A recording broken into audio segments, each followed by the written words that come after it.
Episode of Just Us Guys podcast with good friends and better takes. If I look like a pile of trash, it's because I don't feel great, but the show goes on. So COVID. Here we are. It's not COVID.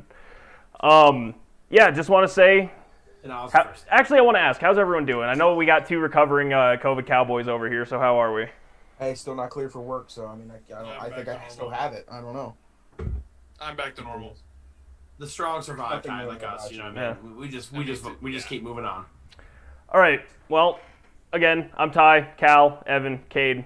I'm going to let these guys run this episode, though, because, I feel like trash. So, Cal, why don't you take it away? What are we getting into first? All right, I just moved all the screens around, so I got to get this back. I'm having some technical difficulties. This is not the start. We're getting there. It's good. Little playful banter, stuff like that. This is not the start. There's some graphics up there. No, but seriously. So start off the episode. It's like the last 4 episodes really in a row. We got to go with what happened last night with the national championship. We got to cover pretty much probably gonna be the last time we covered college football for a while. For a good while, yeah. So unless something crazy happens, such as like someone retires or college news, like if a college coach takes an NFL job or something. Yeah, or someone pays their players again, or Odell comes out on the field and hands money. People just starts handing bands out. Yeah. On national television. There was multiple Alabama pre-quarterbacks, post-quarterbacks on the field last night. So that very well could happen at some point. We don't know. Well, that's because that's the only time they've been successful. So Yeah. But, I don't know what you guys – we kind of covered it all. I mean, I picked Ohio State last week. I thought, that, the hungry dog runs faster, but it didn't really seem that way last night. I mean, Alabama's offense is just too much. Ohio State might have been a hungry dog, but that dog had a real bad limp. Yeah, it was rough. I mean, whether or not Justin Fields playing at full strength or not, it was still, it wasn't even close. I mean, it was crazy. The game was never really in doubt. No, their first half was just wild. It was crazy because like Cal and I and Evan, we were all talking like we were in our Xbox live party watching the game, and I literally said it was like 21-14, like in the second quarter. Very well, still much a game. I literally said I was like, if there's an interception, a punt, fumble, fourth down conversion. Fourth down fail by Ohio State, Bama's going to score 2 touchdowns, and it's never going to be a game again. And literally, they punted. They scored. Devontae Smith scored his 3rd touchdown of the night, and I was like, game's over. Like Bama's so good, and they're so much head and shoulders better than everybody else in college football that it's not a game. It's just not a game. Ohio State is literally their little brother, and Clemson's like that, like somewhat of a little brother, but they still can hang, but Ohio State ain't gonna hang with Alabama. The thing is, if Clemson is Alabama's little brother, then Ohio State is the the newborn, the cousin that comes over every once in a while. Because I mean, technically, it took 7 games for Ohio State to get by Clemson. Like they were 0-6 against them, so now they're 1-6. Like even against even against Clemson, like Ohio State's still the little brother. Like they got this one, but I mean, come on, let's be real. And that's not a knock. And like the thing is, it's not a knock to Ohio State because Ohio State's a top 3. No, program, I mean they're the only team that represents program. the Big Ten on repeat. Right. Yeah, they're a top 5 program in the country, but there's a big difference between 1 and 2 and 3, 4, 5. Yep. There's just a big difference. It's a really cool thing that they have the very first, national championship in the college playoff format. That's really cool. And how they did it was they beat Alabama, but to get to the national championship game. But since then, I mean, it's Alabama. I mean, it doesn't matter if you win one. If you win one game against them, no, if you lose the other 8, it doesn't equal it. No, I saw a really really cool stat that was talking about. Not just Nick Saban, but Alabama in general. If you've gone to Alabama for 3 years, just from freshman to junior, since the football championship shit started, you will have left Alabama with a ring. They've never gone more than 3 years without a ring. Yeah, that's crazy. Since when? Since Saban's been there? No, maybe since he's been there. Yeah, I was saying, it sounds right. I mean, that's 6 rings. Yeah, no. Since Saban's been there. And 20 years ago, so like... Yeah, I mean, he's got, 2 BCS and then 4 national championships in this, and then has one with LSU. So Yeah, it's crazy. That's an insane stat. That's one of those ones that make you like. oh, that's just a recruiting tool. Like, hey, you ever want to get a ring? All right, cool. I get one every other year. Well, the thing that I saw also, just because Twitter goes crazy during these things, is Alabama. I think I remember Alabama had 27 more offensive touchdowns than the next closest team. Yeah, it's pretty good. 27. Like you're talking like that's like for majority of games, that's like 6 games. Like you score like 3 or 4 touchdowns like a game. You scored 28 more touchdowns than the next closest team. Like and also they have an NFL level defense almost every year. So like you're just not gonna win that football game. You have no shot. No, this year was the offense's turn, but yeah, usually it is defense-led Alabama where the offense can keep you in games, but yeah. Hey, the overhit. The over did hit. Easily. Everyone said 75.5 points is too much. Ty said, nah. I know, it's a lot of points, but it hit. And I think in the third quarter we hit 76. Yeah, it's just absolutely just from the dominant side of like Nick Saban and everything, having 6 national championships with Alabama alone, and then having one other on top of it, having 7, just solidifies his legacy and everything that he has with it. And then to year in and year out to get players like Devontae Smith is just crazy. Well, and again, I mean, just like their ability to develop as well. I mean, look at Mac Jones. He sat behind Jalen Hurts and Tua. Yeah. And he went and played 1 year. You guys can have Mac Jones. I don't think he's gonna translate to the NFL after watching last night. He can't move. Yeah. Can't move in a pocket. It's crazy this like Devontae Smith going from his freshman year. Wasn't he like sophomore year. Yeah. He caught the game-winning touchdown. That was freshman year with Tua. Yep, that was freshman year with Tua. Yep. Yeah, freshman year, catching the game-winning touchdown in overtime against Georgia, and then to follow it up to break records in the first half. I mean, first half. I mean, that his stat line of 12 catches, 215 yards, and 3 touchdowns. That's a game, maybe 2 worth. And he did it in the first half. No, that's a good receiver's entire game. Whatever. Was it a broken finger dislocation? He definitely broke his 2 fingers. Yeah, I know he had a cast on and everything. Yeah, he definitely broke. What actually happened. They never said. He definitely broke his 2 fingers though. Yeah. The crazy thing is too is like the wide receivers that run through Alabama are just utterly gross. Like you can name like 10. You can name 10. Like you can literally name 10 in the NFL that are either have been all pro or are all pro level players. Like Calvin Ridley's an all pro level wide receiver. Pro Bowl. Not all pro, not yet. Okay, Pro but Bowl. I mean he's definitely his name's being thrown around as being a great wide receiver. You could almost name 10 in the last 5 years of getting first round draft picks. Easy. Oh yeah, they're pumping them. Yeah, it's ridiculous. LSU is really good at that too, though. Like LSU has a lot of really good receivers come through there, but it's not even close. Also, Kate, don't forget about our bet. I said Devontae Smith first. You said Jamar Chase. I'm still standing. I'm standing real firm on that Devontae Smith one. Last night they were talking about like Devontae Smith's gonna be the 3rd wide receiver off the board. There's people that think that it's gonna be Jamar Chase or Jalen Waddle, and then Smith. Who's Jamar Chase? LSU. He played for LSU last year. He sat out this year because it wasn't worth him playing or getting hurt or something. I still take Devontae Smith over either one after just seeing those last 2 things. Listen, you're a dime a dozen. The right Slim now. Reaper. You can literally pick any of the 3, and they're probably going to be franchise-changing players. By the way, I will take Mac Jones as a Steeler. I mean, 41-4 last year, 4,500 yards. No, that's fine. Just understand he's not a Russell Wilson. Just understand the talent we're talking about around him. Najee and Devontae. Yeah. Like, come on, you have to be realistic. And Waddle, Waddle. Waddle. You have to be Devontae. Yeah. Like he's in a great instance right here in Alabama where did you see the polar bear that they have blocking for him? Like their entire team is phenomenal. Think Tom Brady. Think Tom Brady. Every one of them are NFL players on that team. Tom Brady broke the touchdown record with Randy Moss around him. It happens. And Gronk. Gronk then. Yeah, no, all pros. Yeah. Like, it happens. I last night's game got me very skeptical of Mac Jones because he didn't do much on his own. Like, he had easy dump As long offs as to he can Najee and extend the Devontae play. Smith. But he can't extend the play. The one time there was pressure, he got sacked and fumbled it. He can't extend plays. I also saw him rush for a first down though. It's not like he's glued in the pocket. I mean, yeah, so does Phillip Rivers, but I mean, that's still extending a play, correct? If I'm the Pittsburgh Steelers, and there's like 4 or 5 pretty high quality rookie quarterbacks, like Mac Jones or a Kyle Trask, Zach Miller.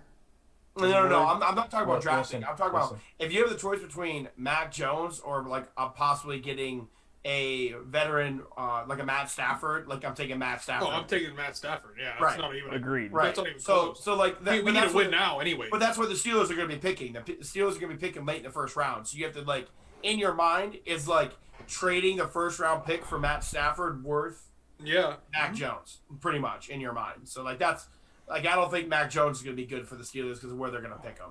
I'd rather try to get a veteran player like that than get a. Well, yeah, that's totally different. If Well, we're going to that's- trade it and we're going for Matt Stafford, then Jesus, discriminate. Well, I'm just saying. I'm just giving the example of like what a first round pick can get you. So with that talk, I know we're gonna probably move into the NFL next, but before we get to that point, do you guys think with the 2 games that were played, do you think that Justin Fields solidified himself as the number 2 quarterback? No.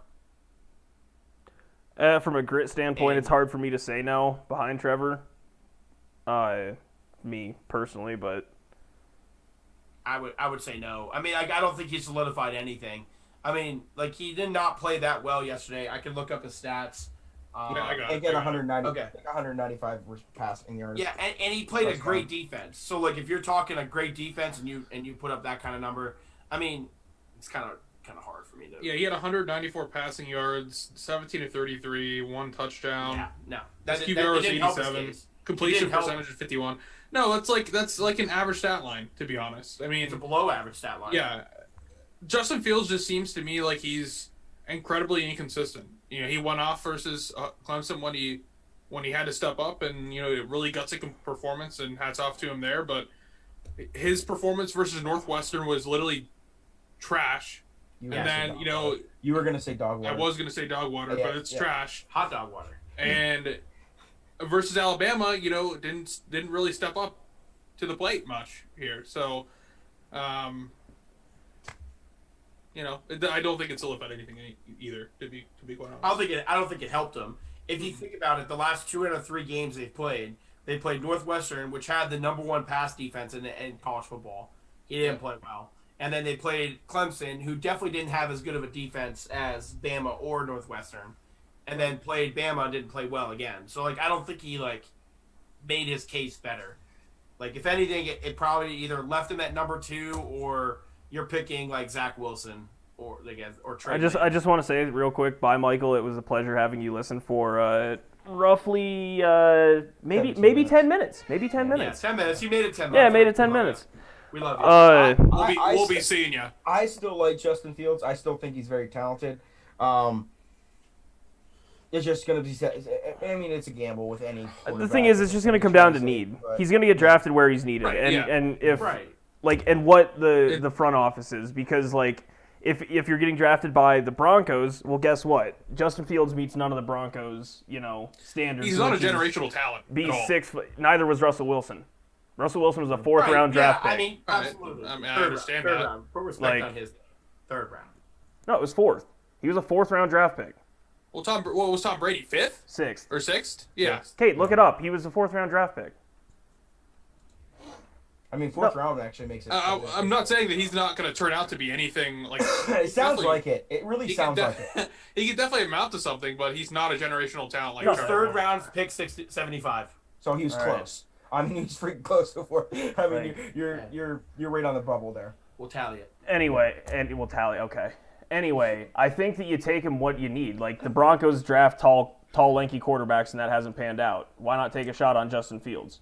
Yeah. Like that's Yeah, my I thing. mean, He I could don't be the think, next like- Russell Wilson or Kyler And Murray. athletic, and Yeah. and uber athletic. I don't think anything about, like, I don't think anything against him at the next level. I just don't, like, I mean, it's. We've all made it very clear we don't think Ohio quarterbacks translate, but that's the same Right. with Mac Jones in Alabama as well. Those two Correct. schools, Absolutely. the two schools we just watched last night, their quarterbacks do not translate at a high level. AJ just don't. McCarron has a beautiful, beautiful wife, but he didn't do anything in the NFL. But so. yeah, he doesn't do anything in the NFL. Did have a beautiful wife. Shout out Catherine Webb. Yeah. So I know since we're starting to already get into the NFL, we might as well just transition into the super wild card weekend that we had. Super wild card weekend. Yeah. I mean, there was definitely, for the most part, everything that we talked about, we thought that actually happened. A couple of them we got wrong. I mean, a couple of them were obvious. But I mean, we might as well just I'd say we just go down the list of each game. Yeah, just run down Saturday to Sunday. That's that's how I got it listed. That Bills-Colts game was exactly what I thought it was going to be. It was going to be a close game. The Bills ended up, edging it out by just, by 3 points. But that's exactly what I thought. I mean, I knew the Colts covered plus 6.5. That defense That was one of my bets of the week. Yeah, that defense was solid. But for the most part, I mean, that game is exactly what I thought that game was going to be. No, weren't the Colts down 2 scores at one point and came back?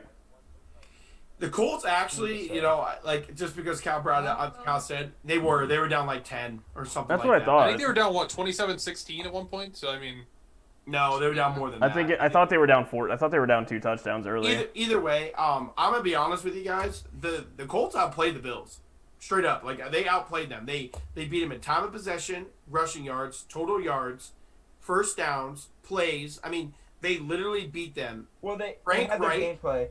They had their game plan, and they did their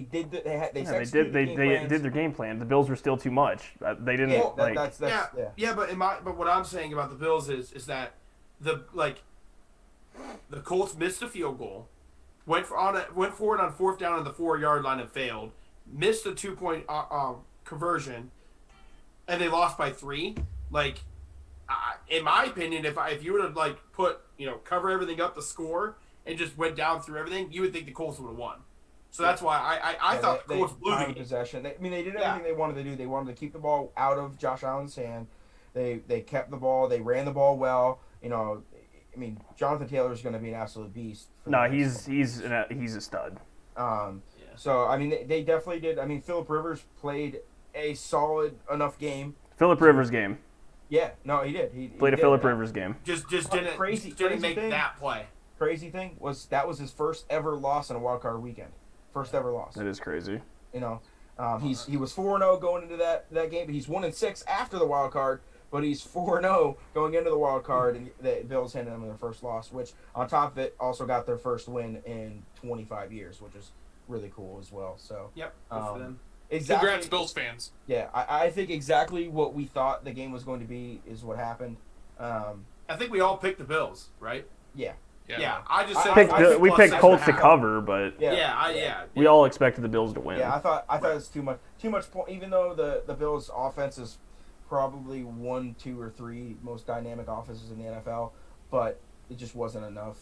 And the defense, the Colts defense is No, and the Colts defense, they've had a top 10 defense all year. I mean, this was gonna be one of the hardest challenges the Bills face in the playoffs. They just top to bottom. What do you guys think? I know we talked with a bunch of our Bills friends and everything that follow them a lot, but what do you guys think about the whole running Josh Allen a lot? Hey, you gotta mix it up. Whatever you gotta do, it's playoff time. Whatever you gotta do to win. Right. It's gonna Whatever happen. you gotta do to win it. He's gonna use his legs a lot more because. Well, it catches defenses off guard. It's that simple. Right. If you have to take a linebacker from either pressure or coverage to literally spy you the entire game, congratulations. Now you just have to beat 10 players. So. Right. Yeah, I would say I will not be surprised if he runs a lot more. Like a lot of quarterbacks who are mobile, like Lamar Jackson did the same thing. Was Zach Moss ran a lot more. out rest of the playoffs too? I mean, it's going to be Devin Singletary, and then it's going to be Josh Allen. I mean, I think Josh Allen still leads the team in rushing the rest of the way if they go the distance. No, and again, I think Josh can throw a ball just fine still. Like, that's not going to affect his throwing mechanics or anything. So if he goes back to rushing like he did last year and can still throw dimes, I mean... Yeah, as long as he stays safe. Like that one play, which I know we talked to a couple of our Bills fans about it, where he actually tried to run over Darius Leonard. I love That's that. not gonna happen. Yeah, that's not. Yeah. He tried to run over Darius Leonard, and that's probably not going to happen. So coaching definitely sat him down and said, "Hey, man, like we want you to run right now, but not into Darius Leonard." So he'll be fine. Yeah, just don't be stupid about it. Like, yeah, he'll be fine. So Bills move on. Congrats to them. Now we're on to the second game was Rams 30, Seahawks 20. Surprise of the day for me. yeah, the I Seahawks didn't just expect the shit the Rams. bed, laid an egg. I think we all thought like Goodness the gracious. Rams- Seattle -3 or -4, whatever it was like the lock of the Yeah. day, like easy. I lost 250. I did not expect the Rams defense to just chloroform rag and then throw him in a trunk and then drive him into the river. Like, Rams defense was nuts. Russell Wilson literally had zero time to throw. Like, Yeah. zero. Donald was everywhere. Well, and not just that, they had good coverage down the field. Like, Ramsey completely took away Metcalf. Metcalf's yards came when he was on the opposite side of the field. Metcalf also had 2 touchdowns though. Yeah, but Not against Ramsey, though. I don't give a shit about that. Listen, Shut him down. yeah, so we can talk about Metcalf for a second. I will not say that Metcalf is a top-end wide receiver right now at all, because he went up against Ramsey 3 times. Ramsey guarded him. I think there was 11 targets in 3 games when Ramsey was guarding him. Okay? So if you're talking about being one of the best receivers in the league going against one of the best corners in the league, you got to be able to win more than 11 matchups in 3 games.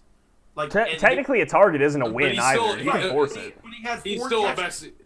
He has Like, 4 he's still catches one of for the best 11 receivers in the league. He Like, has 4 catches for regardless, 11 yards. regardless if he goes against Ramsey or not, he still had 96 yards. In that game against the same team, the Rams. I know that Ramsey's a really good defender. Yeah, He had but 2 Ramsey didn't touchdowns. Listen, He had Hopkins- 1,300 yards on the year. How do you not consider him a top end wide receiver? That's just blasphemous. I just don't get it. He would shadow Hopkins, and Hopkins still would do his thing. I'm not sitting here and saying that DeAndre Hopkins is not But that's not the a level better you got to receiver. be at. But that's the level you He's got to be definitely at. a to be there. top 7 or 8 receiver in the league. Yes, he is. That's facts. I disagree. I disagree. I'm not sure why, because your main thing that you agree with Cade or use is statistics, and statistically Metcalf is there. So Yeah, Yeah, but there's other guys statistically that are better too. top 7 or 8, name them. Tyreek Hill, Devontae Adams, DeAndre Hopkins. Okay, that's 3. Stephon Diggs, Diggs. Stephon Diggs. As much as I don't like Okay. it, Diggs. Devontae Adams, Hopkins. So that's 4, right? Mike Evans. I was gonna say we're not leaving Evans out of this. Mike Evans 5. So I already got 5. Was he statistically better this year? Mike Evans has not had a season where he hasn't caught 1,000 yards yet. Yeah. Well, I'm saying this year, Metcalf had 10 touchdowns and 1,300 yards.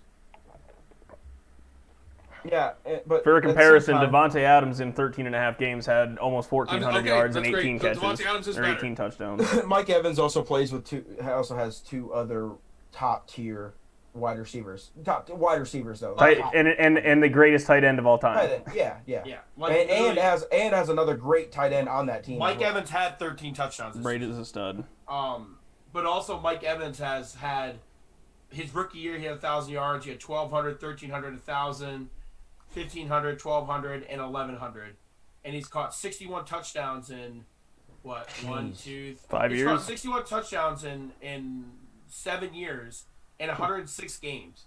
In 106 games, he has 61 touchdowns. He's almost averaging a touchdown a game. Like, Look, all we're saying, 61%. regardless of where you put Metcalf, period, he didn't show up against the dude that he needed to show up against. If he he did beats well, the Ramsey, multiple times. he had a good did game, well. Evan. He didn't Yeah. show up against the dude they needed him to show up against, though. Yeah. Cool 2 touchdowns. You did nothing against Ramsey, though. Nothing. Yeah, he got like 11 yards or something like that. Maybe. Against Ramsey. And it was on a screen? Like, No, How in many- 3 how many games, attempts bro, did they throw? No. In 3 games, when Ramsey was guarding him this season, 11 targets, 4 catches for 11 yards and a touchdown. How many targets did he have this game with Ramsey? Let's see. How many times did he go up against him? Metcalf.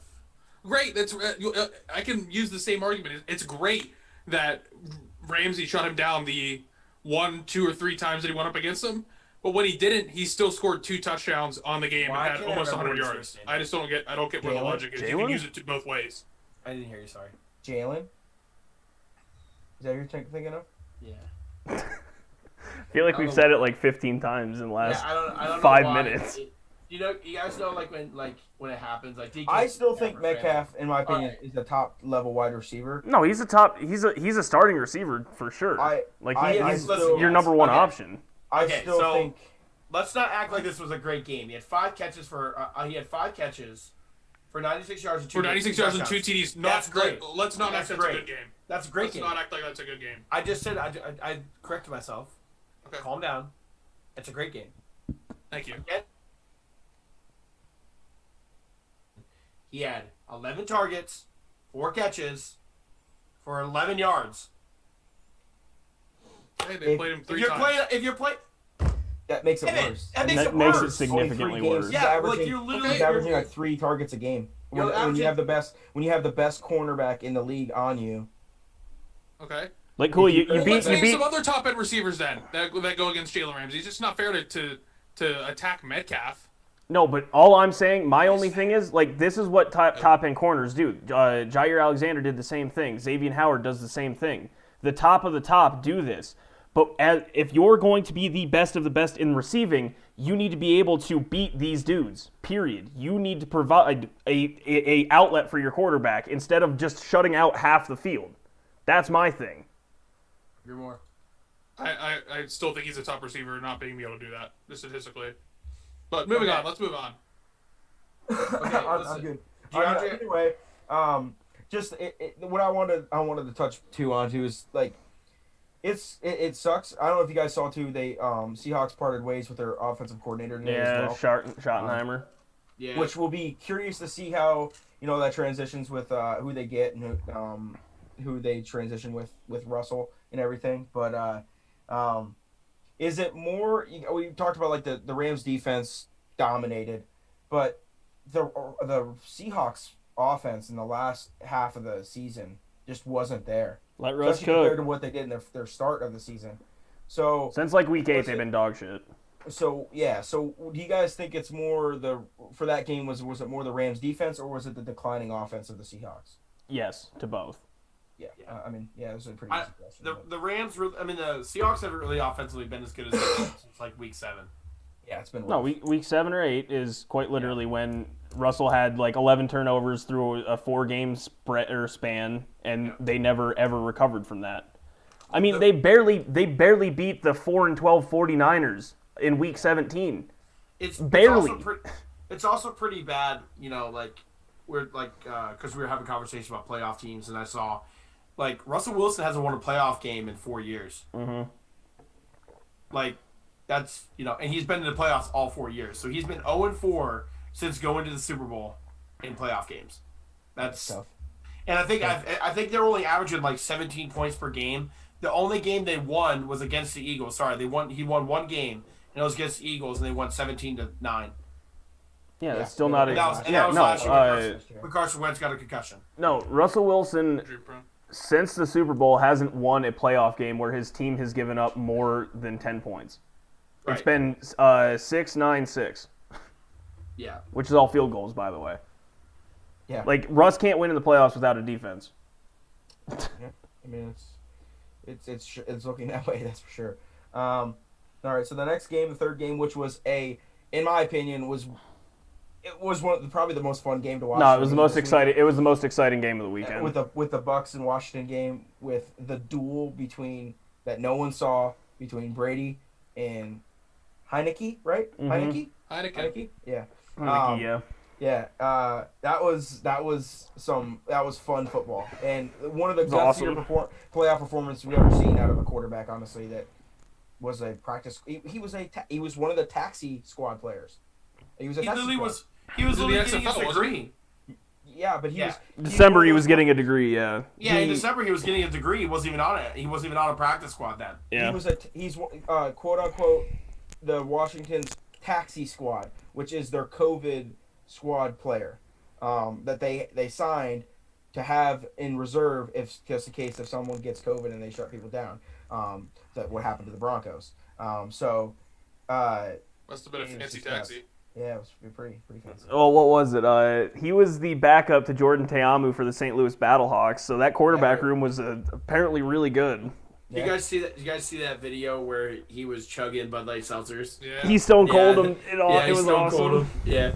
He's like America's quarterback now. Oh, it was like great. he just Hey, he's and a it's free kinda- agent. He's a free agent. It's kind of He'll funny get though. signed somewhere as a backup for sure. No, there was actually a line going around on like betting websites that were saying how much money will he sign for next season. Well, that's what my thing was. Like it was like an over under of $10 Running million. that check. As we were watching, that It was game- over under of $10 million. A season or like No, a season. Yeah. well, Like, that's a how much- starting. That's a starting QB salary. That's crazy. Yeah. That's what that was like during the game we were on our talking and stuff like we do when we're watching these games and stuff. I mean, I was literally saying like he's playing and winning a job right now is what he's doing. He's playing for a job, like quite literally, and almost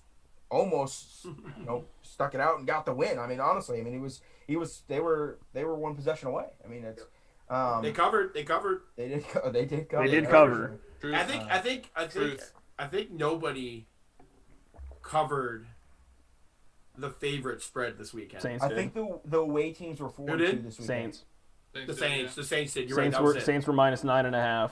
The And away, that wasn't even a game. The away teams were 4-2 this weekend. On the spread. No, in Just overall. straight up. overall. Okay. Yeah. Straight up. They were 4-2. Which, granted, that's kind of skewed because the Buccaneers are going into Yeah, I was gonna Washington. say what we got: Rams, Bucks, Ravens, and that other team. Yeah, the embarrassment. But no, definitely, it was a very interesting and surprising game out of someone that we did not expect, and that was it was really cool. I mean that play he had when he dove into the end zone of the pylon was Dude dove like 4 yards in the air. Yeah, it was special. That was You also I was you gotta love a above good my seat. story. Yeah. You gotta love a good story too. Like it was just awesome. Any given Yeah. Sunday, it almost happened too. Yeah. Hey, Oh, it did. any week, baby. It would have been really cool. Anyway. It would have been really cool if Chase Young would have showed up and did more than anything, like literally just more than what he did, which was I think like one QB pressure, and that was it. Yeah.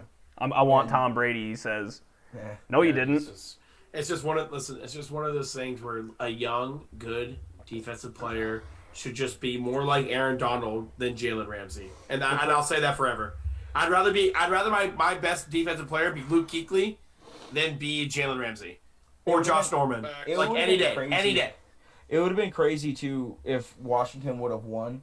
That kind of the Packers would have gotten kind of snubbed a little bit because they would be getting the harder opponent than what the Saints would be getting, and that would have been kind of wild too, with the whole reseeding factor of the NFL playoffs.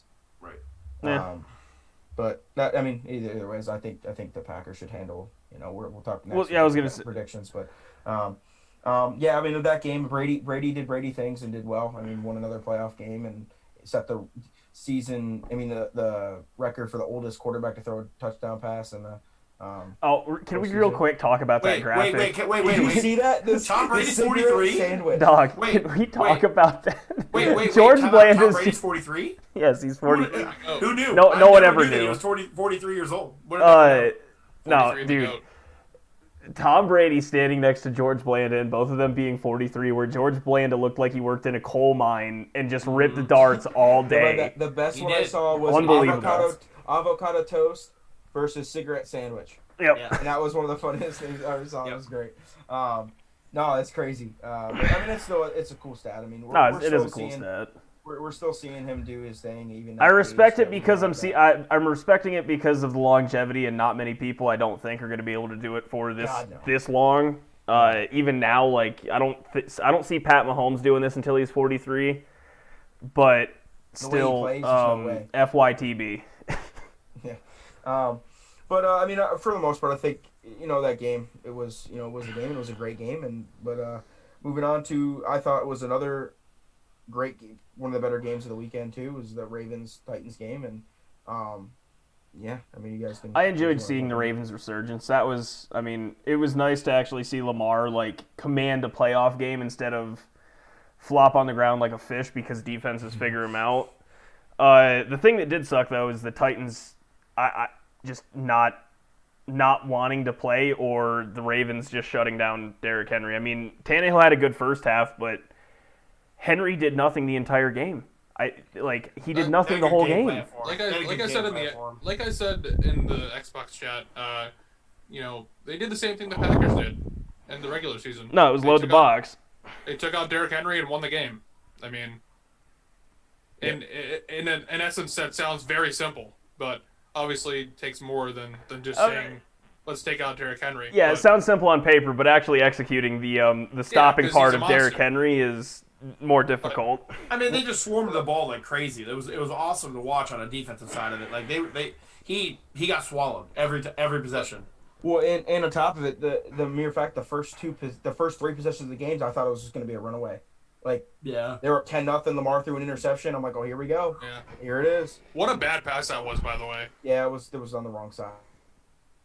Yeah, for sure. Exactly. But yeah, I thought right off the bat, I'm like, oh, here we go. Here's Lamar laying an egg. I think I said that. I think I literally said, I'm like, well, this is the beginning of the Tennessee money line that I bet, and I was like, yeah. And then that one sucked. I thought it was some poetic justice at the end of the game when they, Tennessee did all that shit in the regular season where they came out and wanted to fight the Ravens and stuff and stomped on a logo, but it was a prayer. It was a prayer circle. The Ravens, got back and got them back and in a good fashion too. Yeah, I still think Lamar should went over and shook Tannehill's hand. Yeah, it's still trash. Yeah, that's terrible. Yeah. I don't support that anyway. That's Tom Brady shit there. Well, the thing too, though, I mean, I think it's cool. We have another very serious rivalry brewing. It's already a rivalry. It's been a rivalry. No, it's since last year. It has to be a game on every regular season schedule for the next 5 years. It's got to be. I mean, it has to be. I mean, that's. I like how Mike Vrabel doesn't back down either. I'm a Mike Vrabel guy. That's because he can literally beat the shit out of any head coach in the NFL. Well, that's true, but I think him and Andy Reid would be a tough fight, though. I was taking Vrabel. Vrabel's younger. Cheeseburgers, bro. Yeah, oh my God. Vrabel played. He was a freaking played linebacker. Yeah, we played linebacker. Guys, don't count on Andy Reid, bro. Low man wins. Yeah, exactly. He's gonna get speared in the gut and not gonna recover ever. Literally could have a quarter. Just hook him up to an IV of KFC gravy and he'll be fine. No, I'm glad that Lamar got his first one, even though wow. fan stuff. Although I will say real quick, running back. Crazy. Yeah, no, I will say the 50-yard one. Yeah, no, that was good and won me some money. Mm-hmm. But the one thing with Lamar that I didn't really care for, I mean, I get it, you're just speaking your mind, but I didn't like that the entire week his only talking point was, now I'm already sick of the people telling me I can't win playoff games. It's like, dude, you've been to 2. Like, I can understand that could really, be an annoyance, but, you're just harping on this thing. Like, I get it. Like, yeah, you've been unanimous MVP. You've led your team to, 28 wins in 3.5 seasons. Like, I get it. You're good, but, you should be defined by more than just that one playoff win. Like I just said, you've been unanimous MVP. I don't really agree with his persistence on saying, oh, people want to say I'm not great, I'm not this, I'm not that. Yeah, it is definitely a knock on you, but everyone pretty much recognizes you as a really good football player. Yeah, he's arguably the best football player in the league. Yeah, I don't think anyone knocks him on that. He's an athletic freak. And again, playoffs are the ultimate test of team. It's not anything you get to say in. If your team lets you down, your team lets you down. You can throw for 500 yards and still lose. I will say, yeah. That one wasn't an intentional dig, but as it came out, I was like, I know what I just said. No, but I will say, though, at the end, I don't know if you saw the press, at the end where they did the interview, one player from every pretty much playoff game they did, and they did Lamar. He did say they brought up, I don't know who the reporter was.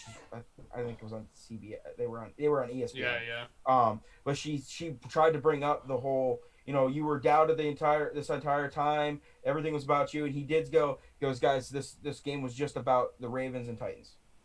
Okay, I missed that one. Yeah, that was a good interview. It's easier to say when you did win. I mean, it's always easier that way, and you finally did it. But he did. I would say fix himself a little bit. I just know that I heard throughout the entire week 3 or 4 times him talking about I just really want to get this win just so everyone keeps talking about it or quits talking about me not getting wins and stuff. I just heard that a bunch. Whenever a team loses, it's the QB. Whenever it wins, it's the team. Yeah, no, and I get that. You know what I mean? It's just unfair, to be honest. It's just the way it is. Wins aren't a QB stat. You get paid $35 million a year. like guys like Deshaun Watson to win games. So I mean, and if you don't win games, you're gonna hear it. Like it's just the way it is. Wins aren't a QB stat. I can never be told different. Except for Deshaun Watson because he gets a pass for some reason. But I think all in all though, between the two teams, I think the better team did win. I agreed. Better team with a better game plan won this one. Yeah. Or with better coaching, I think. I mean, John Harbaugh had up a game plan and they executed it. You know. No, I mean the Titans did last year. It was just a different, different Sunday. But yeah, exactly. But next game we had was kind of an interesting one. But the Saints Bears game, Saints winning 21-9. Nickelodeon was awesome. In my opinion, I watched it. I watched a bunch of the coverage on it. I thought it was pretty cool. They did drop an F-bomb on Nickelodeon. Which Cordell Patterson, OG. That was surfacing Twitter for the past couple days, and it has been hilarious. Yeah, no, that's pretty funny. I mean, but I think it's a cool concept that they're trying to do, and like try to get kids to. I mean, even though growing up, we were all big football fans as a kid. Getting our jerseys for Christmas and playing backyard football and. I mean, my birthday parties every year were Madden tournaments. So yeah, Madden tournaments, and we played. What was the game we used to play? Was it It was ups or something. Ups, you got it. Ups, yeah, ups. I mean, we always did that, and I mean, definitely. I think it's gonna help a little bit. Kids that didn't watch football, maybe. I didn't see the numbers on Nickelodeon, but I'm really convinced it was just a lot of people in art, like the 24 to 34, because Nate Burleson the entire time was making like references and stuff to Nick shows, but they were all Nick shows we grew up with. Like they weren't the modern Nick shows. No. I think it would have been a really fun game to watch, either high or drunk. Mm-hmm. Yeah, like because with all the graphics and stuff. I think that this game went exactly how I expected it to go. I mean, the Bears didn't belong there anyway, so their defense did contain enough. Their defense did contain enough. I mean, only holding that dynamic Saints offense to 21 points is impressive. I mean, if you hold the Saints to 21 points, you give yourself a chance to win. I mean, no, that's fair. It's simple. I don't know. It was a very boring game to watch if you would have watched the normal coverage. There was nothing going on. And there wasn't much slime other than on Sean Payton at the end. But yeah, that was kind of cool. He did that. Yeah. But yeah, this game was the only one where the favored team covered. Yeah. Even with that late Jimmy Graham touchdown, which by the way he caught that and then just went back to the locker room. He never came back out. Yeah. Ever. Jimmy Graham beat the GOAT. Did he really? Yeah, he never came. He didn't come back out? No, he literally just kept going to the locker room. I love that. Little Forrest Gump stuff. Yeah, I mean, like I said, there's really not much to say after that. I mean, the better team won that one as well. The fun one. The game that was probably the craziest start of any playoff game or any game I've ever witnessed. But Browns and Steelers, congratulations to the Browns getting their first win in how long? I mean, it's you can legally buy a pack of smokes now. That was their first away playoff game since the conjoining of the NFL. The last away playoff game was an AFL run, conference and stuff. Everything, it was crazy. But yeah, I mean, it's one of those things that Steelers were favored, but the Browns were the better team that night, and there was just no way around it. I mean, even though with the disastrous start from the very first second of the game to the final whistle, the Browns were the better team, and hats off to them. It sucks being a Steelers fan, but it is what it is. Yeah. I mean, the very first play of the game was pretty comical. I don't know how. No, correct me if I'm wrong, but an All-Pro center like Marquise Pouncey, All-Pro. He's been All-Pro for pretty much every year. Has the wherewithal to throw it almost 10 feet over Ben's head. It almost looked rigged. I'm not saying it was rigged, but it almost looked rigged to me. And I know me and Kay said that when it happened. Listen, I don't know. Marquise Pouncey might have had a family member that had a little money on Cleveland. Defensive touchdown. I'm just saying, I mean, it was almost too obvious. I mean, the entire game, or the entire first half was just painful to watch. Ben's interceptions. We try to make it a The game. Browns scoring the most points ever in a first quarter in NFL postseason history. Literally, Not it was a game of just not able to stop anything. They couldn't even stop anything on just defense. on normal possession. crazy instances of like you said, the All-Pro center snapping it over the quarterback's head the first play of the game. 300-pound linemen making diving catches. It was nuts. I mean, it is what it is. I mean, that's the best part about the playoffs is that at any time, if anyone would have asked you guys, between the Browns and Steelers, one team had 5 turnovers in that game. I don't know how anyone would have said it would have been the Browns. I mean, before going into that game. Yeah, I mean, but it's great. Or just saying that Big Ben threw for 500 yards and broke a record. There was records tied a record. Tied I completions. thought he broke it for most completions. Tied completions. Tied. 47.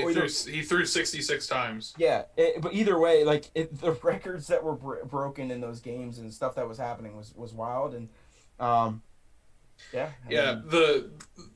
passing and stuff. Now I know what it feels like to be a Cowboys fan, because when you're down so many points, Dak Prescott is going to put up those type of numbers every week, and that's why I drafted him as a fantasy quarterback, because he'll throw for 400 yards, but also be down 21-0 in the first half. So you're playing catch up, and the Cleveland Browns played, very conservative defense. I'm not sure if they were in full prevent, when we were up, but yeah, or when they were up like 4 touchdowns.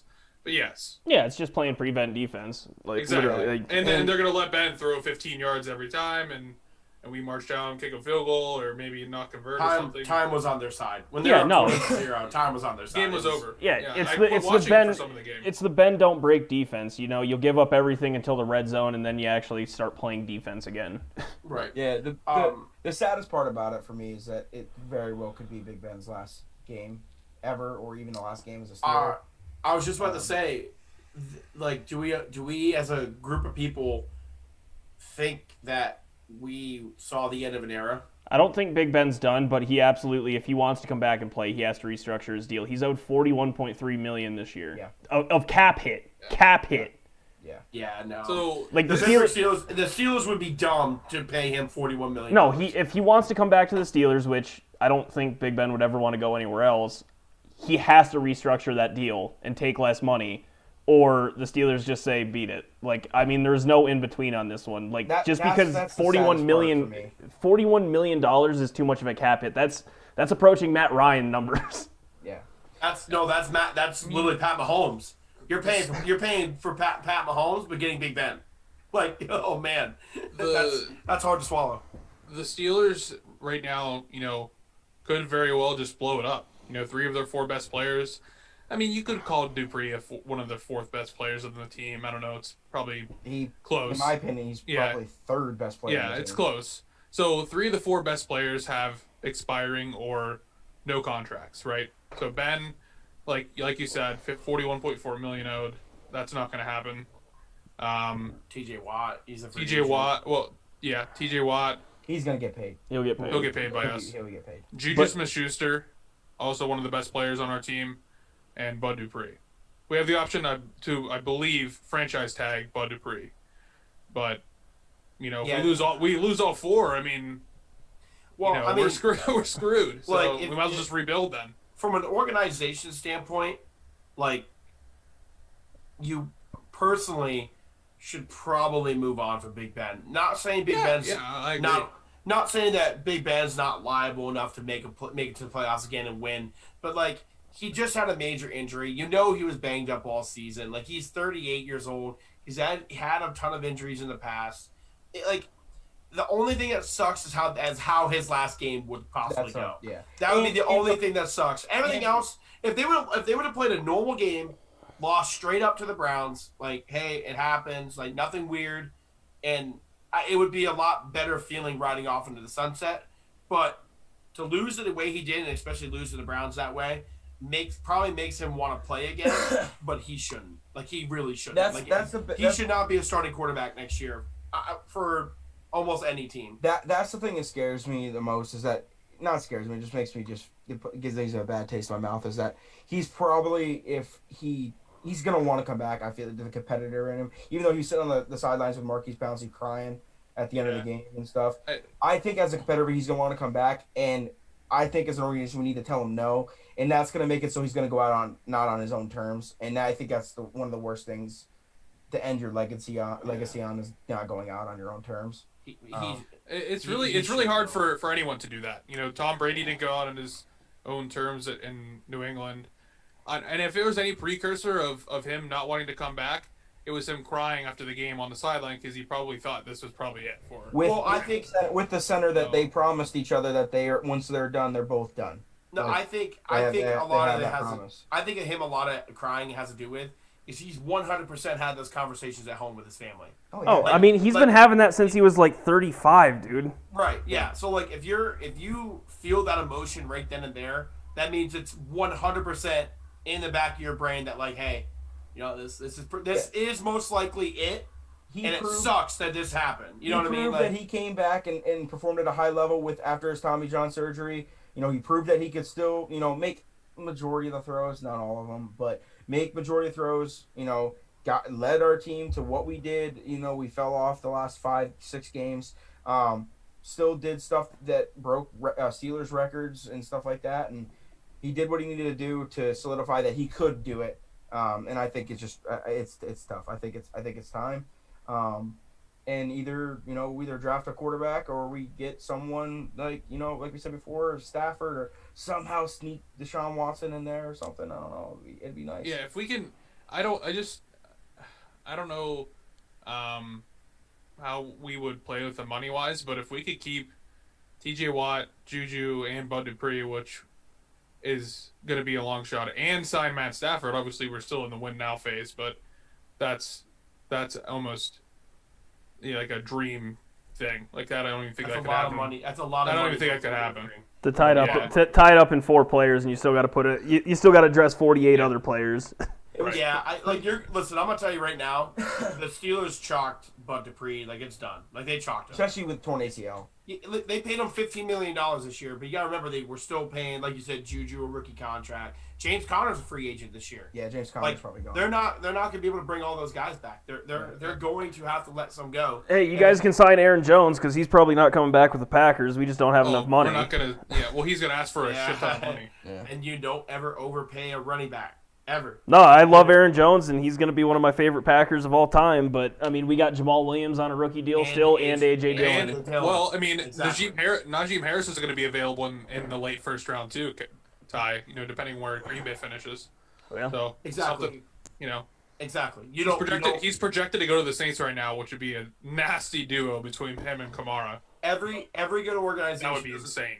Doesn't overpay running backs, so. Well, the Titans did the right thing with King Henry, though. That's different.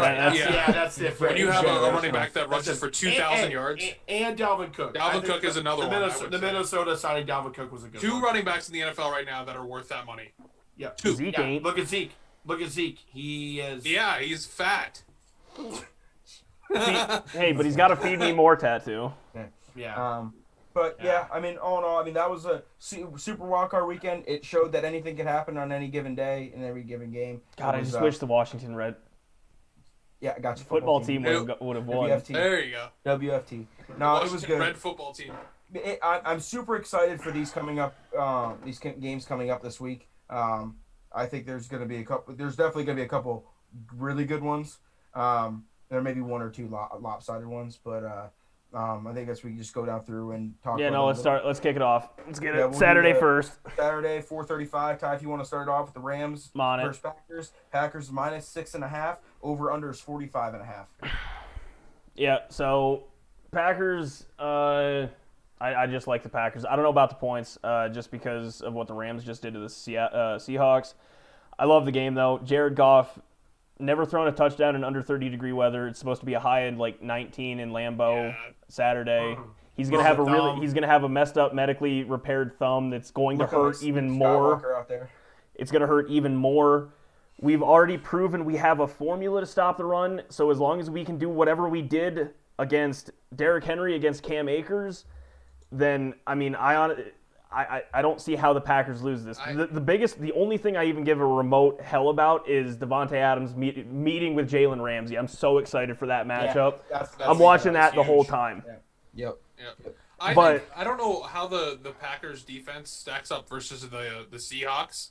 I presume probably around the same ranking. I'm not sure. They're definitely better. They're better. They're definitely better. Okay. Well, the Packers are like 11th. I mean, to be honest, like the Seahawks played really well to finish the season defensively, but the Packers are definitely a better defense. Jared Goff is not going to play well in the cold with a broken thumb. Well, yeah, That's because just I'm pretty facts. sure Walford has a broken neck. So Yeah, dead. even he almost died. even if they somehow contain Rodgers to an average Aaron Rodgers, which but is then still you got to above stop. average, You got to stop Aaron Jones and AJ Dillon. The Packers have a balanced attack. They have AJ Dillon, Jamal Williams, and Aaron Jones. They're going to be able to run and pass the ball. And the Rams, if they can't score points, they're going to lose. I'm taking Packers points. I'm putting the Haas on it. The Rams are going to have to score more than 24 points to win this game. And that's not going to happen. 24. It's going to score at least 24 points. But again, like Jared Goff, like I said, in cold weather, has 5 interceptions, never thrown a touchdown. I think has thrown 110 balls and only completed 40. He's not good in the cold. The Rams are going to need 2 interceptions, which is not going to happen. With it happened earlier in the year against the Buccaneers. Only one game. Multi turnover game. If Rodgers plays an above average game, they cover. I think. I really do think that. Yeah. I really do think that. AJ Dillon now, because I know they have probably the best running back by committee in the NFL. I mean, it's hard to get 3 deep like that. Yeah, I would say it's very hard to get 3 deep like that. I would 100% say that they're going to absolutely Matt LaFleur loves to run the ball, especially now. He's going to run the ball, and Aaron Rodgers is going to probably only throw the ball 25 times. He's going to have 3 touchdowns. Well, no, I mean, look what he did in the snow against the Titans. He had 4 touchdowns, 300 yards, exactly. And then AJ Dillon added effortless. in 2 more, or AJ Dillon had 2 more. It's going to be an effortless game, and I think the Packers cover. The Packers should game plan just like they did against the Titans. Correct. Jared Goff threw for 19 times last week and completed 9 of them. He can't throw in the cold, and he has a broken thumb. What are they going to try to do? They're going to try to run the ball. So take away Akers, you win the game. He's going to run the ball and screen passes. Yep. Run the ball and screen passes. Akers, everything they do is Cooper Kupp out?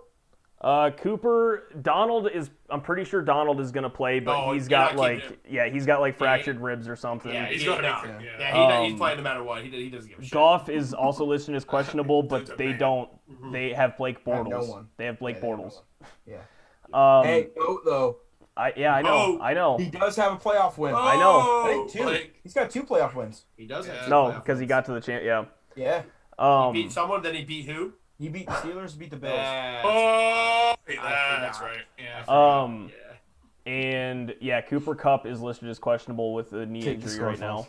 So I don't know. I think that I don't see how the Packers don't win it. It's just if that Rams defense shows up, the Packers also need it's gonna be a the under though 24. Right? Yeah, a 24 to 12 game. But we really think the under, right? To be honest, it's 19 degrees. Yeah. But we think the under. But Aaron Rodgers, in the snow, that snowstorm tie, what was the score of that game? Do you remember? 40-14. Yeah. I mean, he puts up 40 points in the snow. It don't matter. It could be 0. I don't think Green Bay is going to put up 40. Right. Aaron Rodgers in under 30-degree weather is 6-1. Yeah. I think he has 10 touchdowns, 1 interception. Yeah. I think they're going to win the game. It's going to be a 28 to 17 game. Which would be, I guess that would be the over-under. I think it's the under, though. Yeah, I mean, it's just the tale of the 2 different quarterbacks in this one. It's one is really good in the cold, and the other is not even supposed to play in the cold. So Right. He never even played college games in the cold. He's 9. No, he went to college. Yeah, I mean, in California, he never even saw. No, he never left Cali. Yeah, 8 fingers and 1 thumb.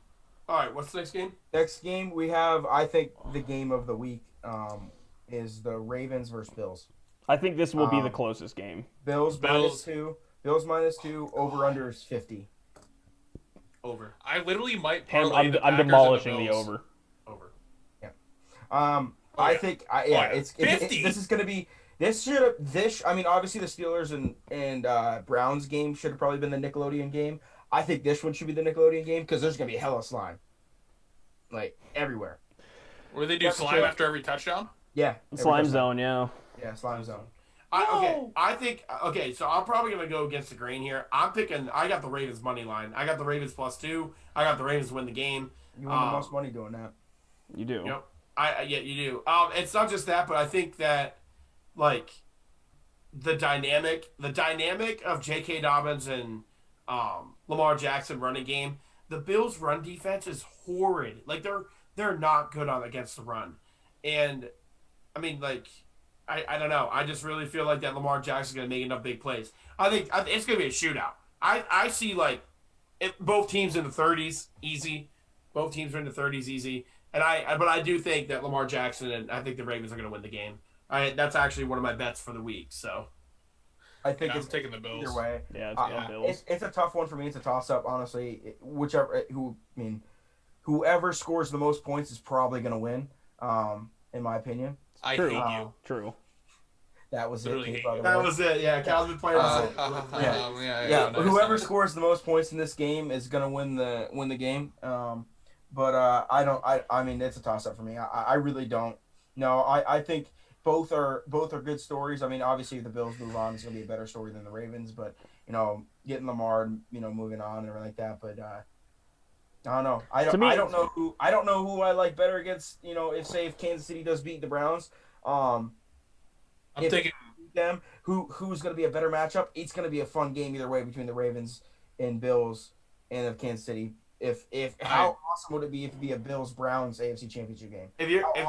Oh my god, that'd be insane. Lake Erie would just turn yellow from all the piss from their drunk fans. Yeah, that'd be the most insane game of the year. I would love But, every second of it. honestly, the best matchup is going to be the Bills Kansas City. I think that'll be the toughest matchup for Kansas City, and probably the best game to watch. I'm taking the Bills -2, putting the Haas on it, putting the Haas on the over.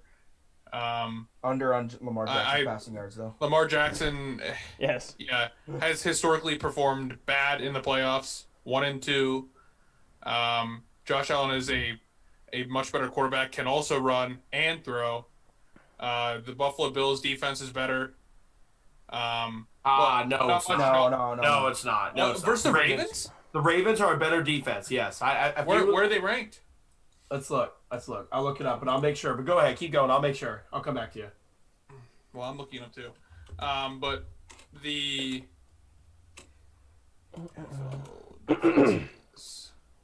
ranked. But, I mean, yeah, that's basically it for me. I'm taking the Bills -2. I mean, You taking the Bills? yes, and the over -2, and I'm putting the Haas on it. You don't have a house, bro. I know. Rams is 1. This is just ranking them in Rams the playoffs. won, This Ravens is 2. this is Really? ranking. Wow. That's just rankings, though. I mean, Who'd you say was the 2? Ravens also had the easiest. The Ravens. So I'm on Pro Football Reference. It's the Ravens. Yeah, Okay. and the Buffalo and the Bills are 16. So the 16. Bills are very average compared to. Their secondary is good though. Maybe that's what I'm thinking of. Their secondary is good, but Yeah, that but- doesn't matter versus the Ravens. No, Yeah. exactly.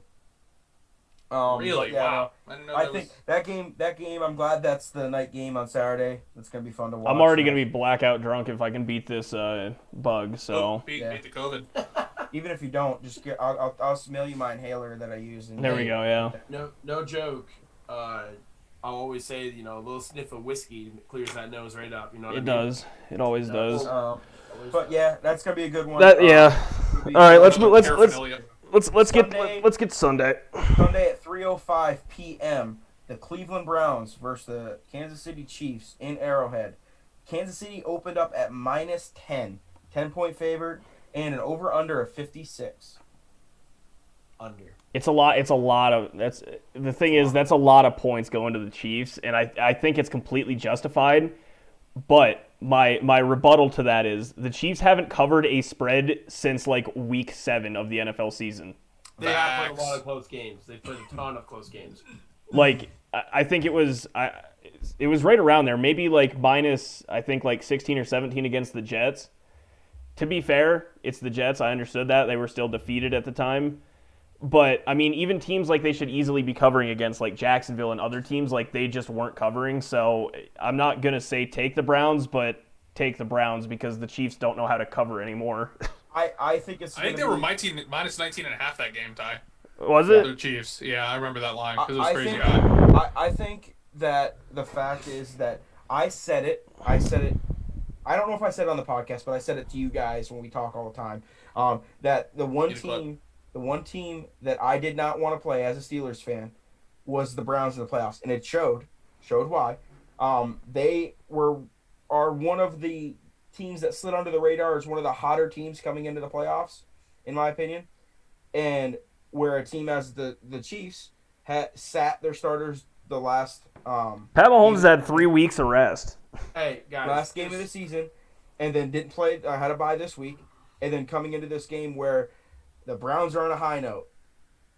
The Chiefs are just coming off of sitting on their And couch they're watching the getting games. Browns are getting Denzel Ward back, who's like the anchor of their secondary. So 10 points. I don't see it. I really don't. I think that the Chiefs still win this game. Yeah. No, I think Chiefs win. But I think it's gonna. I think it's gonna be they win by less than 10. I think the Browns cover. I'm probably when I'm betting this weekend, I'm probably gonna take the Browns 10. It's probably gonna go higher. I think it's gonna go higher. It might jump, yeah. Yeah, I think it might get to 12. But like I said, man, the Chiefs just don't cover. Yeah. I think So it's gonna be good. I think it's gonna be. So the Chiefs were 6-9-1 this year against the spread, and the Cleveland was 7-10 against the spread. So kind of equal. I mean, really. I personally, the Chiefs. I think as a group, I think the Chiefs. Everyone thinks the Chiefs are going to win. But I am choosing. I thought when I'm betting, I'm taking the points for the Chiefs. I think they're going to cover 10. I think it's going to be a pretty big. Either the game's going to go one or two ways for the Browns. It's either going to be an emotional letdown and they're going to fall flat on their face, or they're going to play well and they cover. So the momentum's going to keep them going. So. But I'm going to go with the first half, and I think that they're going to... Kate, you're thinking like a 45-10 loss, or like maybe... No, oh God, no. I'm thinking more of like a 30, 35-ish, maybe like a 30 to 17. Do you think... 30 to 17. Do you think team that scores more points will win this game? What? 30 to 17? 30 to 17. Also, I just looked this up. I think we need to get a T-shirt made that says that. I just looked this up. Yeah. For the Chiefs, yeah. So, boys, not counting the last game, which was Chargers-Chiefs, where the Chiefs rested quite literally everybody. Chiefs were favored in every game. 7 straight games they did not cover. They only won. Their biggest win margin was 6 points. Yeah. Yeah, it could very well easily. Yeah, they're winning. Yeah, the thing is, like those, what separates the best teams, and the Packers did this last year too. It's winning ugly. Find ways to win. Winning ugly, when they need to turn it on, they do. I'm just gonna say. Are they allowing the percentage of fans in Arrowhead? Yes, they have probably. Been. Probably nothing's changed. I'm not saying that it's a good or bad thing to win ugly, but I'm saying winning ugly doesn't like almost 11 games, and it just doesn't. It doesn't. It's not always a good thing. Now, like 1 or 2 games where you win ugly, I completely get it. And that's my thing is, you keep playing with fire, eventually you will get burned. Right. That's my thing. Like, if you keep leaving teams in, these are still professional athletes. Like, and coming off of a very emotional high. Correct. Right. And the momentum. That's my thing. Yeah. Like, plus, look at the Chiefs last year. And again, this is a testament to the Chiefs, not a dig on them. They just continually let teams get 21, 24, 28-point leads on them, and then they said, "Oh, do we want to play serious now? All right, let's go." Yeah. The worst beat I've ever had in betting was last year. Was the Texans? They had sitting at Buffalo Wild Wings. You remember that? That was so plus funny. 9. We play golf. Plus 9.5. We play golf. No. We play golf. Plus 9.5. They were up 24 to zip. They were up 33.5 to 0. That was 3 legs, wasn't it? And they literally lost. I'm gonna live there. Great voice. And they literally lost the cover. And they ended up losing the game by it was like 27. It was like 48 to 27 or something like that. Like it wasn't even close.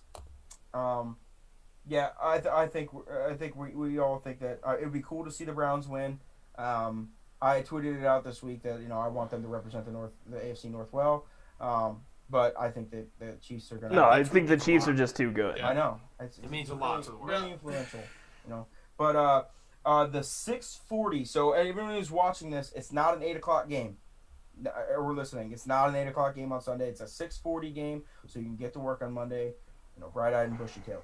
But we're looking at 6:40 Sunday. The Bucks versus the Saints. Saints came out as a 3-point favorite, and over/under set at 51.5. I hate it, but I have to pick the Bucks because it's hard to beat a team 3 times in the same year, and the Saints didn't just beat them; they destroyed them in both times. Yep. So it has to be the Bucks' turn, right? Yeah, I literally said that. I think it's on my list. It's one of my bets this week, which we'll see later in the cast. But I'm going Saints. I mean, I'm going Bucks. I just don't see just going off of history. I mean, you got to take the Bucks just scream, yeah, they're going to win this one, and it's Tom Brady. And why do you keep losing focus? I do think the NFL is rigged, and the Saints are going to win the Super Bowl, and Drew Brees is going to retire this year. So if the Saints have to go to Lambeau in freezing temperatures, Drew Brees' ribs are going to fall out of his body. So good luck with that. And both lungs are going to collapse. Yeah, it's going to mold them like this. Cade, let me ask you a question. When we were at the casino, right? Which one? Any casino that has a roulette table. Mm-hmm. How many times have you seen a color hit for 4 or 5 times in a row? Every time. Every time. Every time. The moral of my little point here is that history can repeat itself. It can, absolutely. And I think the Saints get her done. Absolutely. Hammer on that. Sunday. Let's go. Drew Brees in that defense. Well, Drew Brees on the offense side. And then the defense complements him very well. Brees and Taysom Hill and Michael Thomas seems like he's getting back on his feet a little after beating the shit out of his teammate and stuff. First touchdown caught. Alvin Kamara, top 3 running back in the league. Mm-hmm. I just think they get it done versus an aging Tom Brady. Could not agree more, Evan. Listen, the Saints defense absolutely smothered the Bucks twice. I understand that it's hard to beat a team 3 times, but we've seen everyone's done it before. It's not like it hasn't been done before. It's never, ever happened to Tom Brady in his entire career. True. Are we going top versus bottom right now? What? Are we going top versus bottom? Yeah, right now. Yeah. Top versus bottom? For sure. 100%. Drew Brees is going to be in the NFC Championship game. Yep. I truly believe GB and the Saints. I'm taking the Saints -3. I'm taking the under because run the ball 1 billion times, and Tom Brady's going to play his dump and dive offense because that's the only thing he's ever done. Tom will throw for 380 yards. Just know that. He'll throw for 380, and Mike Evans will run for 300. No, the yak will be 280. Yeah, but I will 100% be taking the Saints -3. I think this is the second best. It might be the second or best game of the week. No, I think this was the Ravens and Bills game, but I think they definitely picked the best 2 games for the night games, both days. But it is what it is. I think we're both there. I think a really cool stat that we talked about, and pretty much every sports network talked about it. I mean, I kind of noticed it, before I saw it of these headlines or anything like that. But we have a really cool thing going right now between the NFC and AFC quarterbacks, where we have the old legends versus and Jared Goff. Yeah, but he's been to a Super Bowl. Like you can count him as old because he's crippled. We got what, 9? We got 12. He's only 26. He's my age. We got 12 Super Bowl appearances in the AFC quarterbacks. NFC. I'm sorry. In NFC quarterbacks, we have 12 Super Bowl appearances compared to 1 in the AFC. Compared to Patrick. Yes. I think that is a really cool narrative. Just how it lined up. I mean, I think it is too. It had to have lined up with Baker beating Ben, because if not, it would have been. No, it throws that completely off. Yeah. Story. But the average age of the NFC quarterbacks is 37.2 years. The only reason that's even brought down to Aaron Rodgers' age, which Aaron is 37, is because of Jared Goff. Yeah. Or the over 40, or the average would be over 40. The AFC is 24.9 with Baker being the oldest, which was crazy. I was gonna say I'm older than 5 of the 8 quarterbacks left. That's crazy. I'm older than Josh Allen, Baker, Pat Mahomes, And I'm older than 3. And Lamar Jackson. I'm older than the entire AFC. That hurts. That hurts. That hurts. Yeah. No, that's a cool thing. I don't know where you guys have been. I know Ty's probably gonna say the NFC, obviously. But are you guys taking the young guns? Or are you guys taking the old legends? Yeah, I mean, I'm 100% taking the NFC because it has Aaron Rodgers in it. Yes. Yeah. Ooh. Okay. Time. I'm actually gonna take the AFC because if you were to line them up, like if we're going Aaron Rodgers, Pat Mahomes, we'll say they're equal. We'll go down to the next. We'll say Tom Brady. Wait, what are we Josh saying? Allen. Are we saying what are we talking about? Are we saying Just say, like AFC versus NFC. We're just AFC making versus NFC quarterbacks matchups right now. and the best talent of each. Yeah. Like, does the AFC have better talent at quarterback than the NFC? Yeah. Going off of Cade's logic, more Super Bowls means better, so I'm going with the NFC. Bro. They're 43 years old. That doesn't mean they're not good. All right. Well, talent-wise then, because if we're going by most Super Bowls, Tom Brady's a GOAT, not Aaron Rodgers. But go ahead. Right. I mean, I'm Teams saying win it's sport. Pat Mahomes and By a long shot. and Aaron Rodgers are equal, By a long right? shot. And then we're gonna say Tom Brady, Agreed. Josh Allen. We're taking Josh Allen. Allen, yes. Right. Okay. Then we're gonna go Drew Brees and Lamar Jackson. Yeah. We're And probably I'm taking taking- Lamar. Ooh. I'm taking Lamar. He's a better I football don't know who player. I'm taking there, to be honest. I'm I not think sure. he's a better Big football question That's mark. that's a toss up. Okay, we'll say they're equal. We'll give them equal then. I'm Okay.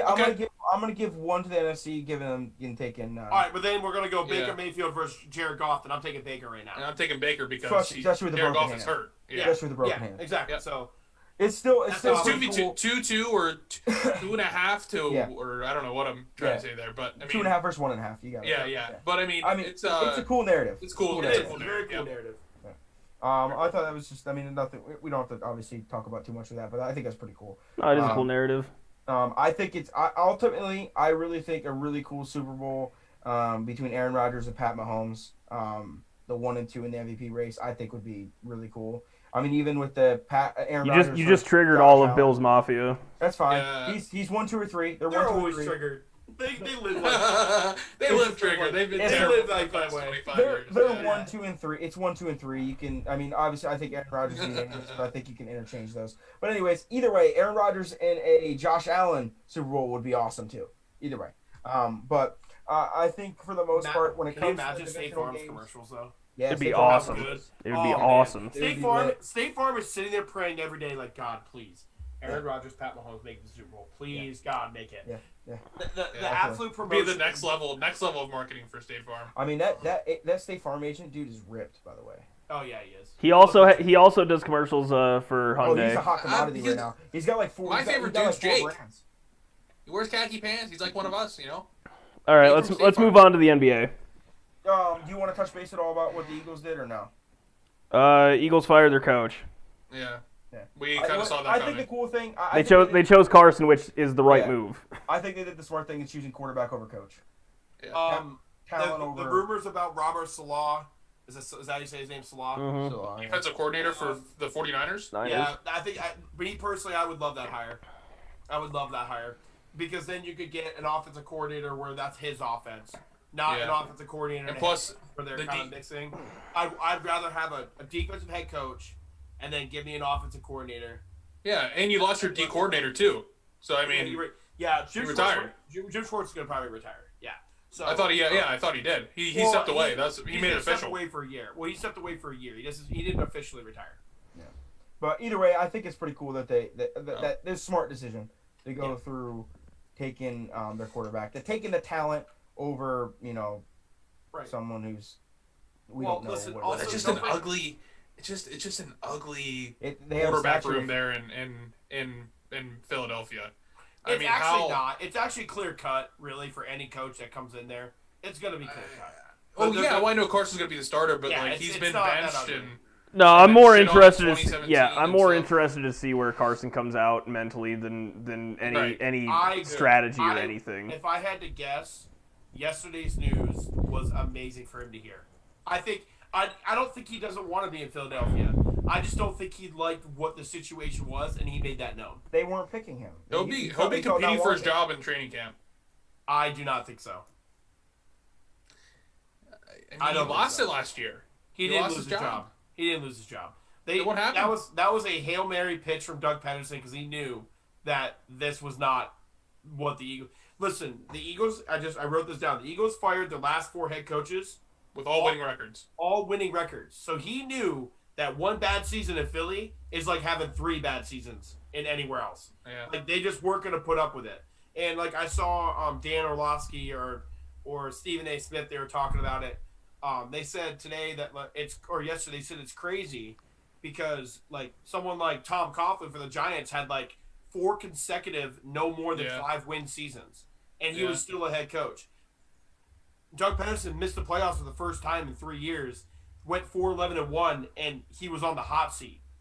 So like it's just different. The thing is that I don't agree with the winning record is what played a part in that. I think there's so much more that came around with that firing than just the win-loss record. Well, yeah, I agree. Like, I'm not like, saying that. That one is history shows what Philly has done. Yeah, no, I'm just saying there's way fired, more that went into that than just the you only won 4 games. Right. Andy Reid went 11-5 in 2011, and they went 4-12 in 2012, and they fired him. But again, like to me, that was a buildup of things between the TO and Donovan McNabb thing. Like these are all external things. Like I don't think that it's necessarily. He was hungover. When you don't have the same vision as the owner with the quarterback, I mean, obviously, that's going to be, the triggering factor, no matter what your record is. So I think it's the best move. I've been saying that since like week 8. I've said Doug Peterson does not look like an NFL coach that should be controlling a team that had playoff. I mean, they had Super Bowl aspirations to start the season. Like they were talking like, hey, like we got all the pieces to be, if we're healthy, can definitely be playing in the NFC playoffs. So like then you have Super Bowl aspirations, and you went 4-11-1. Like it's kind of hard to have a job after winning a Super Bowl 9-7, 9-7, 4-11-1, and then losing to the football team the first week. That was tough. Yeah. Yeah, that's definitely going to be a developing story that obviously we're all going to follow and everything. Yeah. Who's going to be coaching there? That's another. Hey, Dan Quinn, DC of the Cowboys too. Yes, that went through today. Yeah, that did happen. So that's number 7 of open coaching positions, head coaching positions in the NFL. So, we ranked them. None of them have been filled yet, right? Since we talked about them. Our last podcast, we ranked our 6. So if you guys want to hear that, go back and listen to episode 3. Yep. But that adds number 7 to it. But like Ty said, let's move on to the NBA. There's not a whole lot to talk about. There's a couple things they just went through and changed their whole not changed, but they revamped their protocols, the COVID protocols today, and brought out some stuff. I don't know. Yeah, you're gonna have to talk about that one because I have no idea what that was. You're good.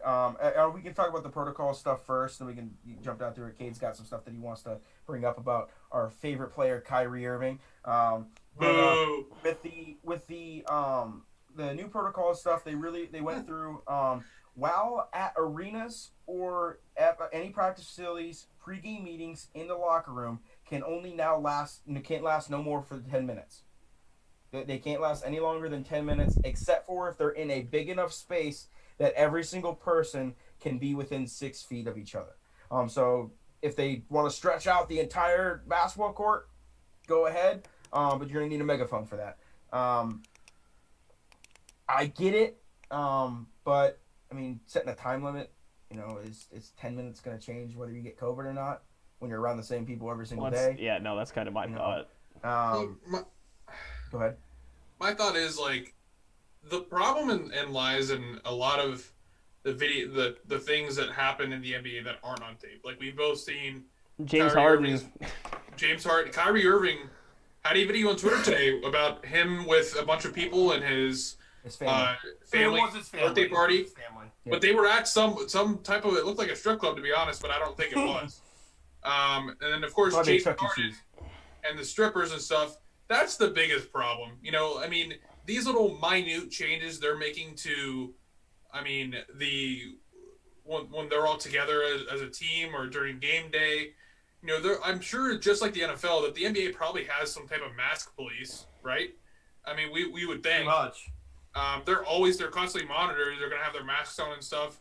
I feel like it's not about when, they make all these changes when they're together, but it's more about what they do, what they bring into the facility. So it's really hard to control a player, obviously, when they're at home. You don't know what they're doing. When it comes to the mask things too, they up their their surveillance and everything on it, but they also made it so you only cannot have a mask on if you're actually physically doing the act of playing basketball. Right. The moment you step off the court, you don't have that time frame to sit down in your chair and then talk to your teammate beside you and then put it on. You don't, none of that. They also now, it's assigned seating on the benches as well as the plane. The same assigned seatings are the same as the plane, on the plane. No more visitors at all in the hotels. Can't even have family coming in there. Before, you could have 2 either family members or close friends. We all know what that means, especially when it comes to the NBA players on the road games. Sure. But but you can't have anyone in your hotel rooms. I think one of the biggest things I think that the NBA needs to adopt is what I kind of mentioned before with the NFL is they need to have a taxi squad, just like the NHL has, the MLB and the NFL, the 3 major sports. They're being the 4th. They need to adopt a taxi squad so teams can have people there at the ready. I mean, you have the G League for a reason. They're already the G League's currently playing in a bubble. Yeah, exactly. So you need to have that at the ready so you can fill in. So we don't have the situations that like the 76ers had this week, where they're playing with 8 players. Yeah, 8 players. I mean, that's hard. Even though I will say, it did benefit some players like Tyrese Maxey, who went off as a rookie because he had a chance to play the entire time. Could have made him some money, you know. Yeah, 39 points. Yeah. Yeah, so crazy. I mean, there's some. I think he broke a rookie record for I agree, first Cal. start. I mean, yeah, I'm pretty sure Tyrese Maxey broke a rookie record for most points scored in a first start. I believe it. Pretty sure he did. I agree, Cal. He started again tonight. Yeah, I agree, Cal. There's no way that the NBA can do a bubble with 32 teams. Oh God, no. I mean, that's impossible. It's a scheduling nightmare. The only place that'd be possible is Disney, but they still are not going to be able to house 32 players. I'm pretty sure the MLS is they actually have the Disney covered right now. They're doing a bubble down there. Okay. Well, the G League's doing a bubble there too now. Yeah. So, impossible. I think there's a higher chance of canceling the season. The season's going to get postponed again. Yeah. It's gonna happen. Yeah. I mean, look, they did an entire postseason with not a single delay, not even a single case. They've done what? 5-6 weeks now? Not even that. No. Yeah, Christmas it's not even been 3 or 4 weeks yet. Then it's been 3.5 weeks, and they've December had what? 10 games canceled now? Well, postponed, rescheduled. Yeah. Like it's not players not just need to feasible. take responsibility, you know. You're an adult. Yeah. Like it's your just job, examples. You're setting examples for Kyrie's just a whole different story, man. Kyrie's literally not been playing for the last week and a half now. We're gonna get into that. Let's get into it because I'm ready to talk all that shit. Go ahead. All right. Okay. So first off, when the whole Kyrie thing, so Kyrie hasn't played a basketball game since the Capitol was stormed. So he says he's not playing basketball for personal reasons. Okay. So like I get it. Like if it was a game, one game. Like if it was a game, like okay. But this is where it gets crazy. So last summer 2019, when Kevin Durant only signed with the Brooklyn Nets because he was going to play with Kyrie Irving. Like, the Brooklyn Nets only landed both of them because they both wanted to play together. And that was one of the only places they could get both. So, Kyrie signed a 4-year, $136,490,600 contract. Okay? Guess how many games he's played? And now since 2019? Since that contract. 26. I swear to God, I was going to say 25. I did not look at 27 games. He's played 27 games. He makes $34,122,650 a year, and he's played 27 games. He hasn't even played the equivalent amount of money of how much his yearly contract's worth. And this guy is now purposely sitting out games for personal reasons. No one knows where Kyrie Irving is. Like, the Brooklyn Nets do not know where Kyrie Irving is. No, I thought I saw a report before that video came out today of him and his family. I'm pretty sure I saw a report where it was the headline was Kyrie Irving is off the grid. The Nets don't know where he is. No one knows where he is. Dennis Rodman style, bro. They literally asked Steve Nash today. They said, "Where's Kyrie Irving? Like, what's he doing?" They said, "Is he getting back?" And he said, "Sure." It's a hell of an answer. He's the ownership. The ownership came out and said we're nervous of this. They're afraid he's going to retire. There's reports that Kyrie Irving is contemplating retirement. That would be the worst thing ever for Kevin Durant. Kyrie Irving is 100% the biggest joke of a superstar in the entire the sports history. world. In the entire sports world, there is nobody that's more embarrassing towards a organization as a player than Kyrie Irving. Like, literally. Facts. The dude's out there throwing freaking, I don't even know what it's called, smoke when he went to Boston. The guy, like, he's not Sage. showing He was up for burning sage. sage. Burning sage Yeah. and Boston. I mean, Put out he's those good fine. vibes, brother. Yeah, not no, showing up for that's games. getting your chakra Sage- in line. Yeah, whatever. burning sage I don't- is No, No, I don't I don't- agree with it in any I way, don't shape, or care, form. bro. I'm just being an You're idiot. You're literally in Boston. You're not even at your home court, and you're doing weird shit. Then you're Facts. literally canceling the media. Canceling the media in the preseason. Yeah, Like, he's bro, listen, you just need to get away, and you need to retire, and you just need to go off in the darkness. You are 100% a super uber talented player. You're not a bust. You're not going to go down. You're an NBA champion. You really saved LeBron in Cleveland because you hit one of the biggest shots in NBA history, but just fade off in the darkness, and we should never hear from you again. You know, 'Cause it's utterly ridiculous. You know damn well he's never going away. It doesn't matter what. He's going to get a media deal with somebody, and he's going to be able to continually do this. He's not. He's but made. that's what he hates, though. But that's what the whole he point. hates He the hates media. that. Doesn't matter. He- Doesn't matter. I don't know. Science. Correct. I know what you're saying, Ty. I'm just saying that the guy needs to like just fade off into the world, and he screwed Kevin Durant harder than anybody I've ever seen. He screwed Kevin Durant more than Kevin Durant screwed OKC. Because at He's least soft. he's playing. At least he's playing. He's Like, soft. Like literally. Soft as Charmin, as the great Kobe Bryant would say. How many plies, Evan? 12. 12. He's 12. That ply. is some I soft mean, tissue, bro. he reminds me. I used to work in That's the downtown butt. Pittsburgh for people that don't know. He reminds me of the crackhead that would come in every single day to the bank, every single day. He says the most outrageous stuff. The Earth's flat. Now that's another topic for another time. But It's all part of his theater. It's right, just, exactly. It plays. He's trying to. He says he hates the media and everything. He's just trying to be the smartest man in the room. But he's and trying to not. get attention, like by saying these stupid ass things. Like it's just, yeah. He's trying to exactly. He's trying to be the woke community, bro, or something, whatever you want to call it. Like it's just, it's asinine. It's like you said, it's embarrassing for the Nets. I feel bad for KD. The dude's a stooge. He's a clown. Get out. Yeah, it's, he's. I was gonna say, Cal. I don't really have much more to add on it. There really is. It's just Kyrie. I mean, that's it's one of those things that like. but that's the more- problem. You know what I mean? Like And I'll that's say the that to his problem. face. It's almost like it almost seems like the more that he does this, the more he wants like people. Obviously, we're a very small fish in the pond, but he wants people like us to talk about him. To talk No, about it's a what he's doing. sitcom, dude. Like he hates the media, but attention. he's creating narratives for the Exactly. media. Like It's an attention. I hate the media. Oh, yeah. But Yeah, it'll be all over tomorrow because he says it. like you said, he's a fantastic basketball player when he plays. He's extremely play. good. Facts. That's He's why. very good. Gotta play. He's extremely good They're the best basketball team. player. They're the best But team he's in the East biggest League headache. plays. He's the best headache. He's the biggest headache in the NBA. No, he is. I mean, do you guys have anything else you want to cover when it comes to the NBA? Anything crazy? Nope. I mean, No. I No, don't know. Katie's Wait, back. Katie's back playing. Katie's back, yeah. playing. Did we talk about teams playing shorthanded and stuff? Kind of. Yeah. We touched a little bit on like 76ers. Like them. The Yeah. other team did it. I no, think that's Yeah. Well, the game's being canceled. Yeah, The game's taxi getting squad canceled. thing, Yeah. Yeah, taxi squad. I mean, you Yeah. gotta get something set in place to help these coaches and these franchises out. I mean, like literally, that game against Denver the other night was supposed to be it was going to be like one of the best games of the no, season it was so far. primetime Saturday game. Yeah. And you got which rookie went out there and balled out, but you got rookies out there starting that are shouldn't be starting, especially on a team like that. But no, my thing with it is that you do have the G League for a reason. That is your supplemental team. Use them. 100%. If they're already playing in a bubble, they shouldn't have to worry about getting COVID, which means you stick them on a private plane because you're a $1 billion organization. You fly their ass to whatever city they need to be in, and then they go back to their team after quarantining.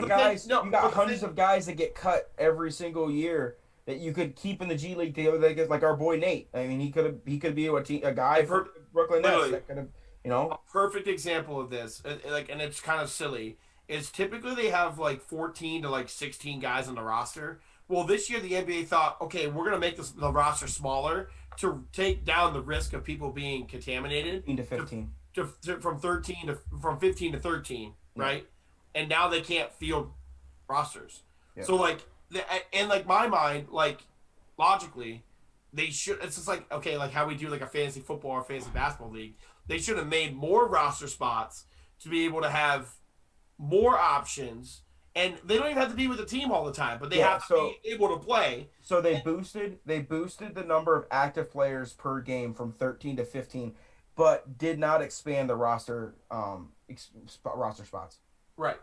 That's what I'm saying. So you can have them active, but doesn't mean that they can actually It's play. just, like I said, you just need to have that backup plan because, no, you can't go out there. Because they keep postponing these games, then it's going to eventually turn into, okay, hey, you got a 5-day stretch where you're playing bang, bang, bang, bang, bang. Like, there's no time in between. It's going to start getting to the point where the teams that are out of it are not going to get to play the full games. It's going to have that again. Yeah. I mean, right now, if you keep pushing games back because you can't field rosters, you got there has to be an alternative. Like, you got to take the NFL's approach. Like, all right, well, it sucks that your entire quarterback room's gone, but make it work. Like, that's where the NBA has to get to. If that means throwing out 5 G League players, then guess what? It has to happen. Yep.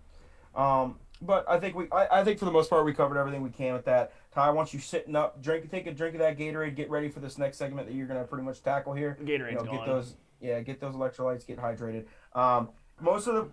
There's a very good chance that by the time that you guys are listening to this podcast, the first puck will already be dropped in the NHL season tomorrow, which will be technically today as you guys are listening to our sorry voices on here right now. Correct.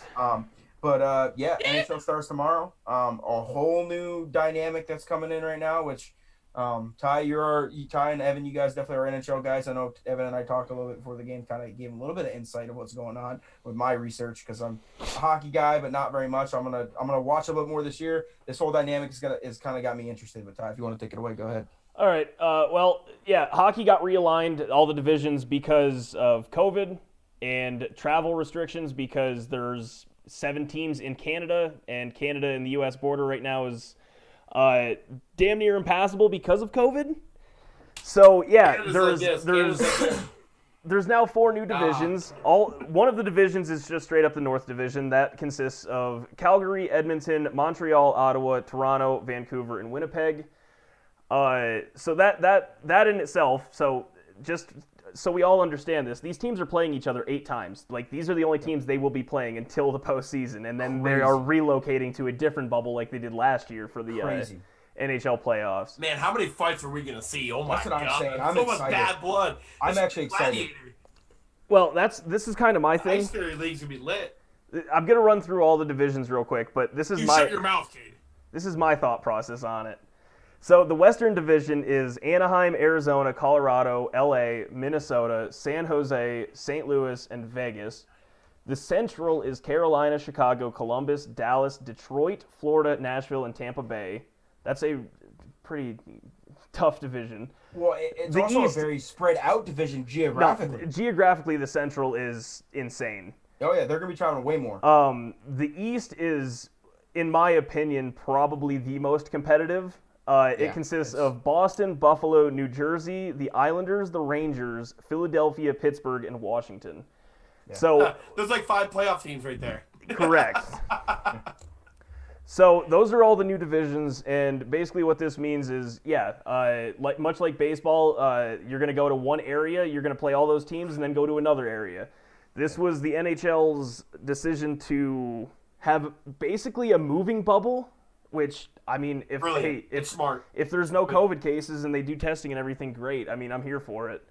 The NBA should look at it, really. No, I mean, they should think about it. They really should.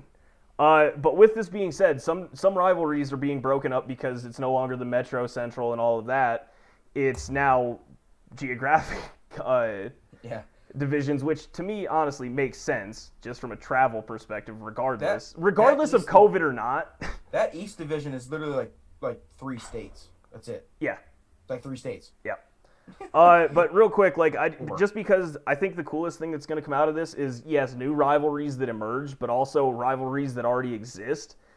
And they're just going to be magnified that much more. Like, for the Canadian division specifically, Calgary and Edmonton, I mean, they are already in the same province. They already have a pretty good rivalry going on. Usually Edmonton comes out on top of that one, but Calgary's had more playoff success, so it's a fun dynamic between those two.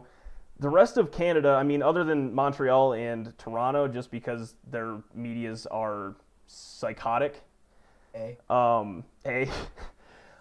don't know. Like, I don't know too much about the Canadian rivalries other than Calgary and Edmonton. Evan, if you know any more, like I said, Montreal and Toronto, just because their media is just psychotic. I think one of the most interesting ones that were broken up was Toronto and Boston. No, Toronto and Boston hate each other. I love it. Two teams that hate each other. It sucks they don't get to play.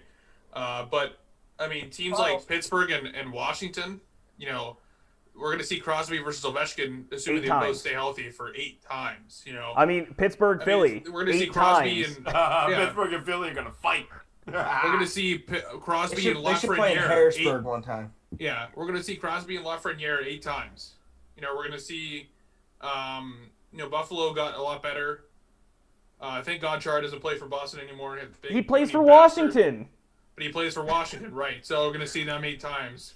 How old is Char now? He's got to be like almost 50. Almost 40. Yeah, he's Crosby's worst nightmare on defense. Yes.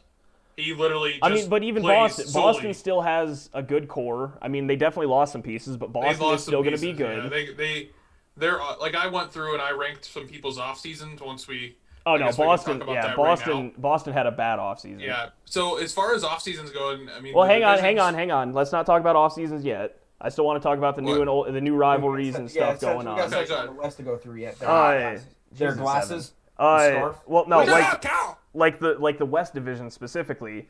If you watch playoff hockey at all, Colorado. No, not Colorado, you dumbass. San Jose and aren't they, bud? They are. I'm not talking about that though. Jesus. San Jose and Vegas both hate each other. I mean, despise each other when it comes playoffs because they're always right there. No, it's great. Because Vegas is a new team. It's great. I can't wait. I'm going to watch all 8 of their games just because their players genuinely hate each other. Another one, just like, business. It's not just business for those two. Like, they genuinely hate each other. You say Ice Bear one more time. Remove him.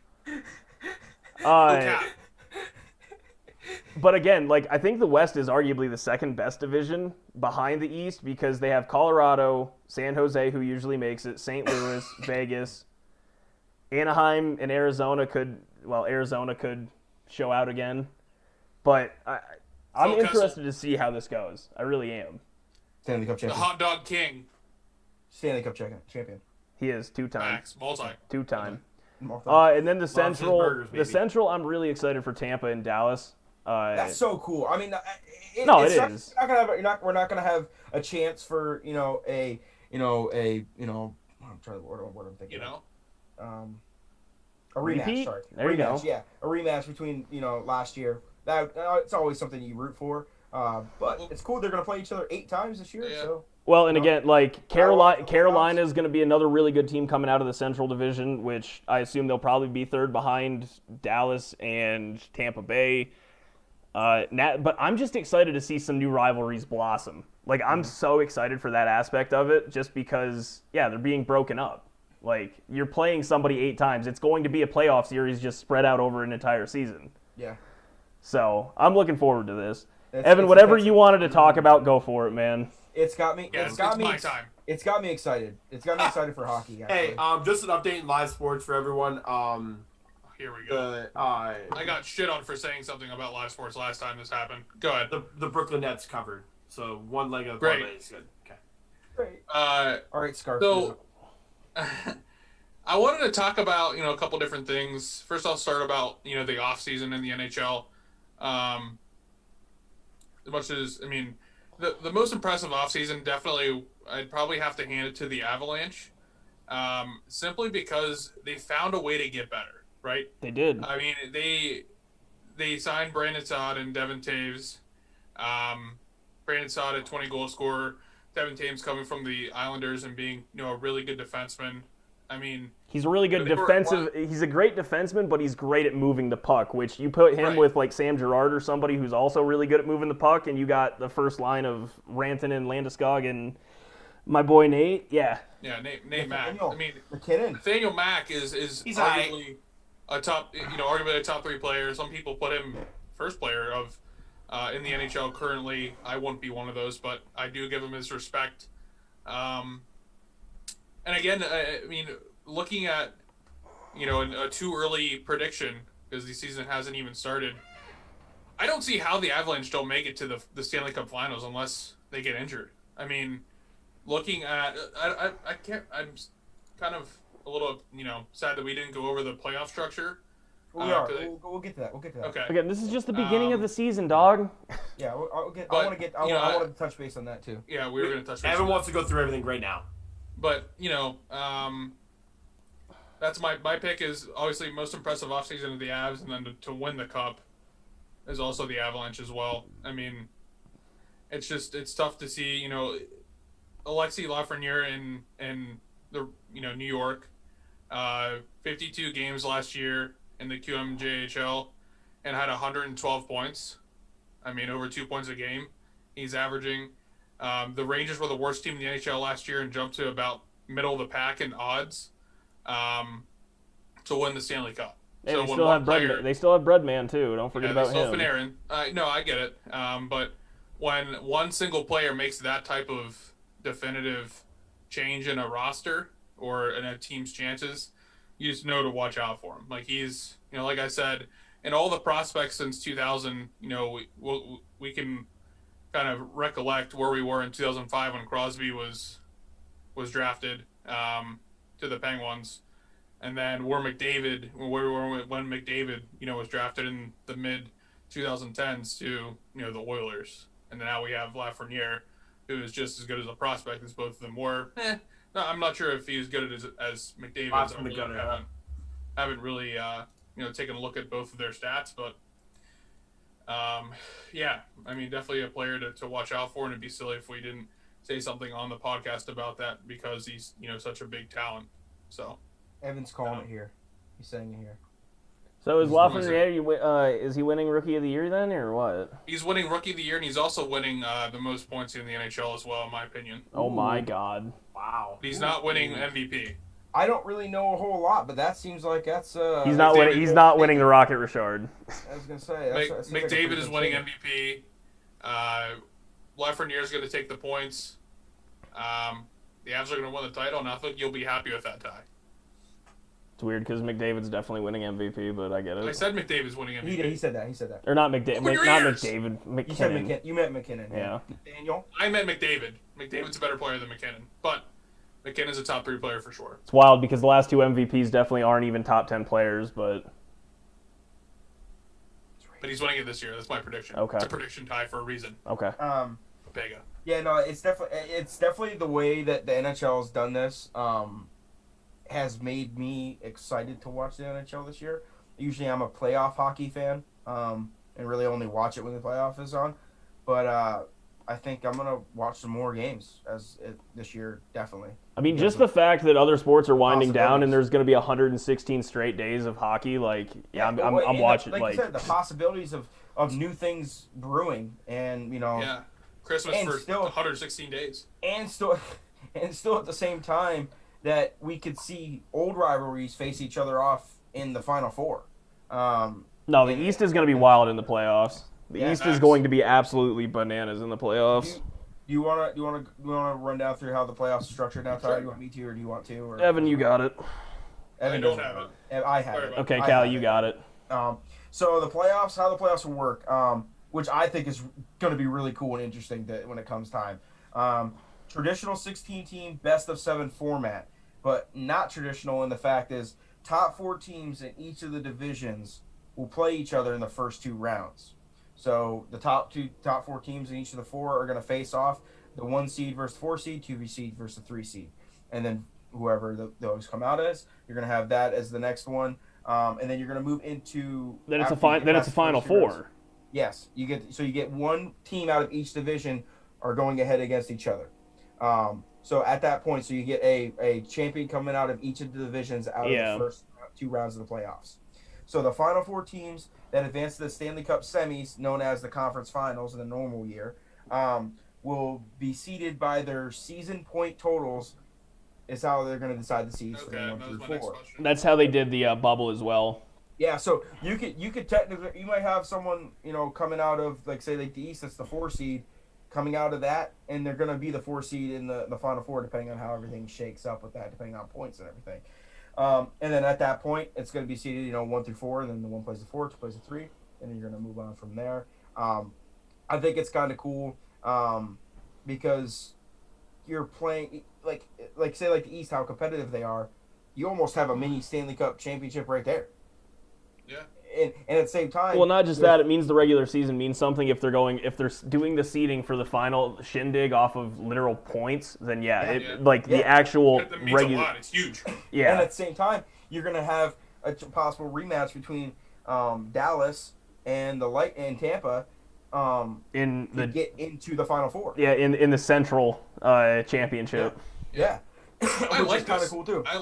I like this play. It's super simple. Like, I mean, looking back at it, the old playoff format. No, I and hate the old playoff format. Me too. This is super simple. You look at the standings. Okay, the Penguins are 5th. We need to win some games to get to 4th, and if we don't, we're screwed.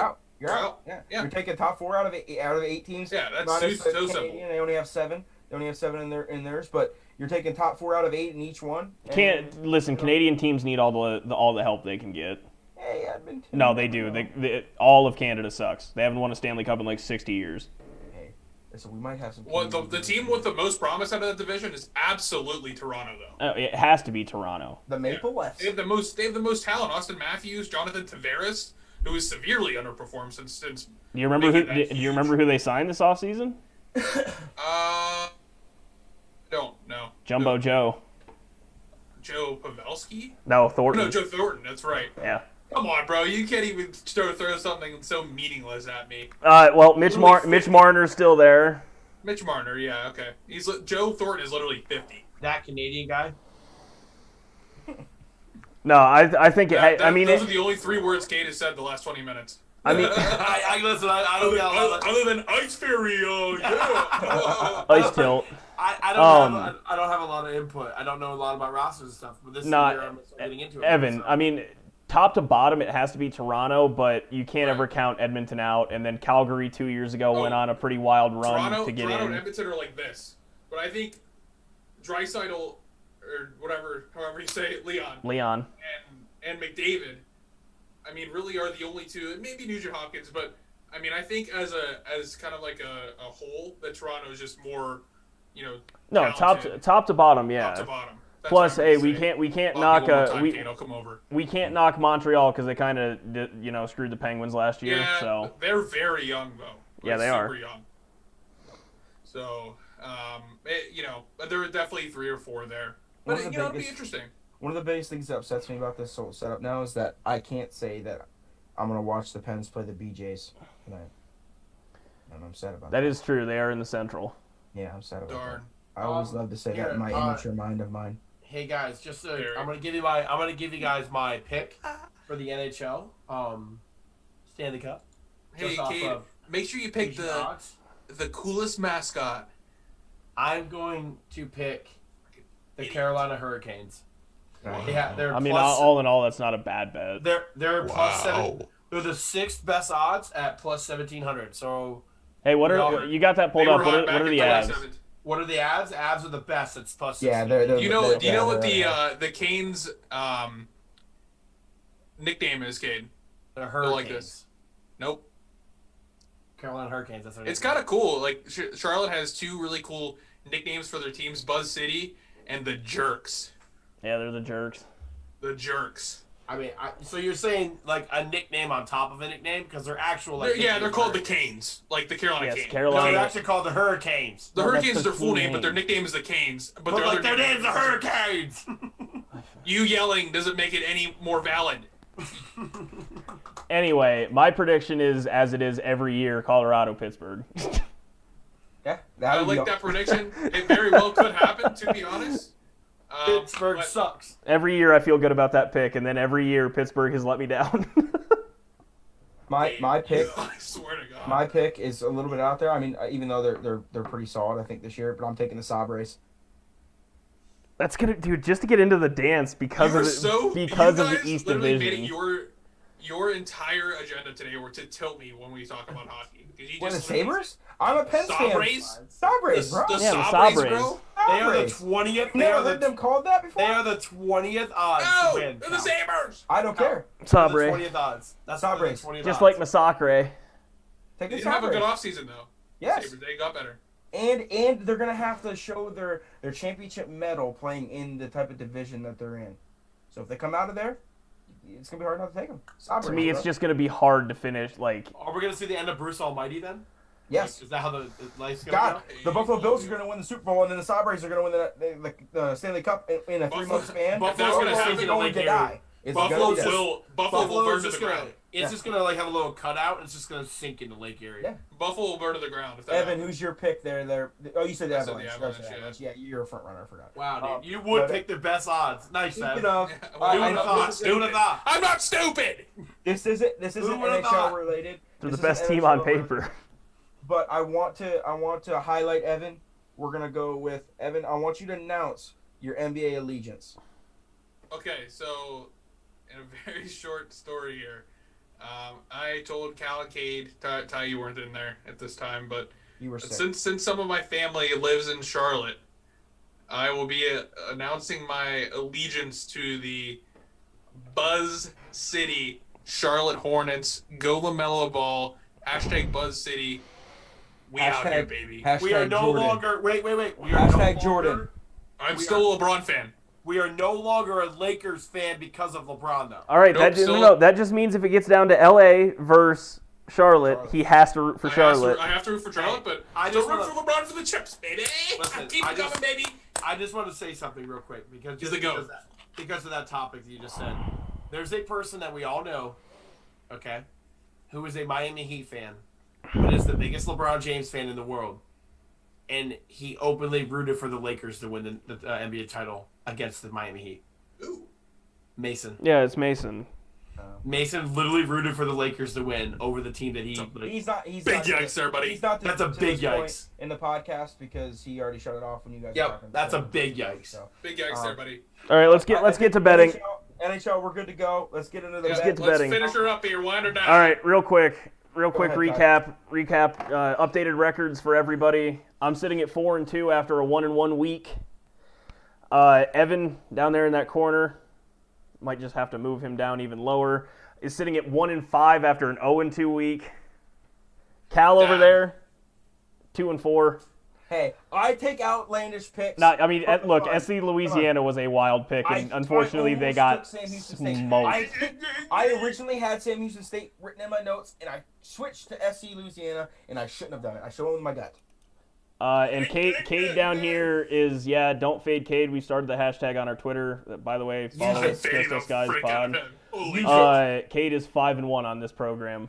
I would just like to point out that anybody who actually fades Cade in the NBA bets, you're losing money. You're just losing money. Except for I'm about to win another parlay right now. I'm about to win another parlay right now. I'm Where you literally I'm about pick to my win it. parlay. Also, loss. use Play the about the hashtag FadeCade when you're talking about NFL picks because he is horrible. Yeah, but I won my NFL pick this week. I've won my last 3 NFL picks. It's a better All option. right, on to the betting. I'll go first since I'm talking. All right. I'm taking the Saints -3 and the Buffalo Bills -2. Easy. Chalk it up as a win, 2-0. We'll see you guys next week. Dab. I mean, Saints you gotta climb out of the basement. bro. Saints You're 1-5. minus wait, Saints I'll be 3 minus and 5 after this week. There, Saints minus You 3, take your Bills NBA minus picks. 2. I'll take care of the big boy stuff. I do one of each. I do an National NBA and I do an NFL. All right. Well, I'll just do mine. I got Bills Ravens over 50. I love that number. I just don't. The Ravens, I think in their last 14 games are 10.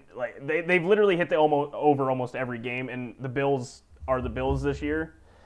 My second bet is Avalanche. Bills. The Bills will Bills this year, Bills and that's is the for a Bills. lot of points. Bills is the Bills. Avalanche money line right now, opening night, which is tomorrow. They're playing the Blues. The Avs have won the last 4 opening nights under Jared Bednar. The line right now is -145, so, put in a little extra cheddar on it. You put a gun to my head and name a NHL coach. I might as well just kill myself. Who's the Penguins coach? His last Okay, name's fine. Sullivan, right? I thought they fired him. They fired him. Yeah. I'm telling you, I couldn't tell you. That's all I got. That's it. Right there. Death upon me. Death upon me. All right, Tough yeah. slide. Anyway, I like Avalanche money line opening night tomorrow. They've won literally their last 4 in a row on opening night. So Good odds. The Then. last 4 years, they scored more points than the other team. they have 4 consecutive years on opening night. More goals. Yeah. Points, goals. All right, Points, I'll go. goals. So mine is I'm gonna do my one NBA, one NFL like I've been doing. So I'm gonna do as it stands right now the Brooklyn Nets -4.5 over the Nets. Over the Knicks. Sorry. When is that tomorrow? It is tomorrow. Yep. The game is after this comes out. It's not till 7:30. So, and also the bet I'm making for the NFL is I'm taking Ravens +2. I'm hammering the money line, but for the sake of the bet, I'm taking Ravens +2. Okay. Well, someone's coming out of here with an L. Yeah. And it won't be me. I mean, I guess No, literally, you guys both took points, so yeah. For me, I'm gonna go Ty, riding with you. Bills, Ravens, over 50 points. I just feel like that seems like such a safe bet. It's That's a gonna very good bet. it's gonna throw hands. There's gonna be touchdowns everywhere. I'm gonna put money on that right now. And then I'm gonna take Ow. Bucks +3. 10:30, okay. So Evan, I'm fading you, homie. Bucks F you. Yeah, I honestly, said it guys, in the podcast. listen. Anybody I that said it listens in to the the podcast. podcast, fading Evan is a good thing. True. No, it is not. You is a said good thing. Bucks I have +3. I have Bucks receipts. +3. Okay. Receipts, Kate, of how much money I've won in. Bucks FanDuel. +3. Bills Evan, and Ravens. but on the over pod 50. though, on the pod, Oh, you on were, the pod, yeah. If you're listening to the podcast, just wait for the comeback train, baby. All right. Can't wait to listen to this. By the way, yeah, my Avalanche game is at 10:30 Eastern time tomorrow, so I feel pretty confident that there's a lot of time that people can get that bet in. Plenty. Get your picks in. We should Send us honestly, pictures. as Send a us side pictures. note, we should tweet all these out. Submit your now. picks and don't We should tweet them out. I'm gonna tweet them out now. All right. Okay. pick Send the us games.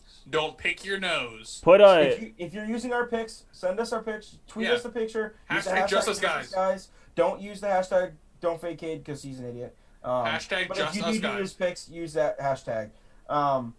But yeah, no, definitely. We fake had a Cade. couple people that do actually listen to us and have been sending us I was stuff. just gonna say We we've been have, winning some people money. Yeah, Yeah. Tippy, Start Jeffrey charging. Manis has won probably almost $450 in the last 2 weeks off of Cade. Yeah, Jeff. Yeah, literally no joke.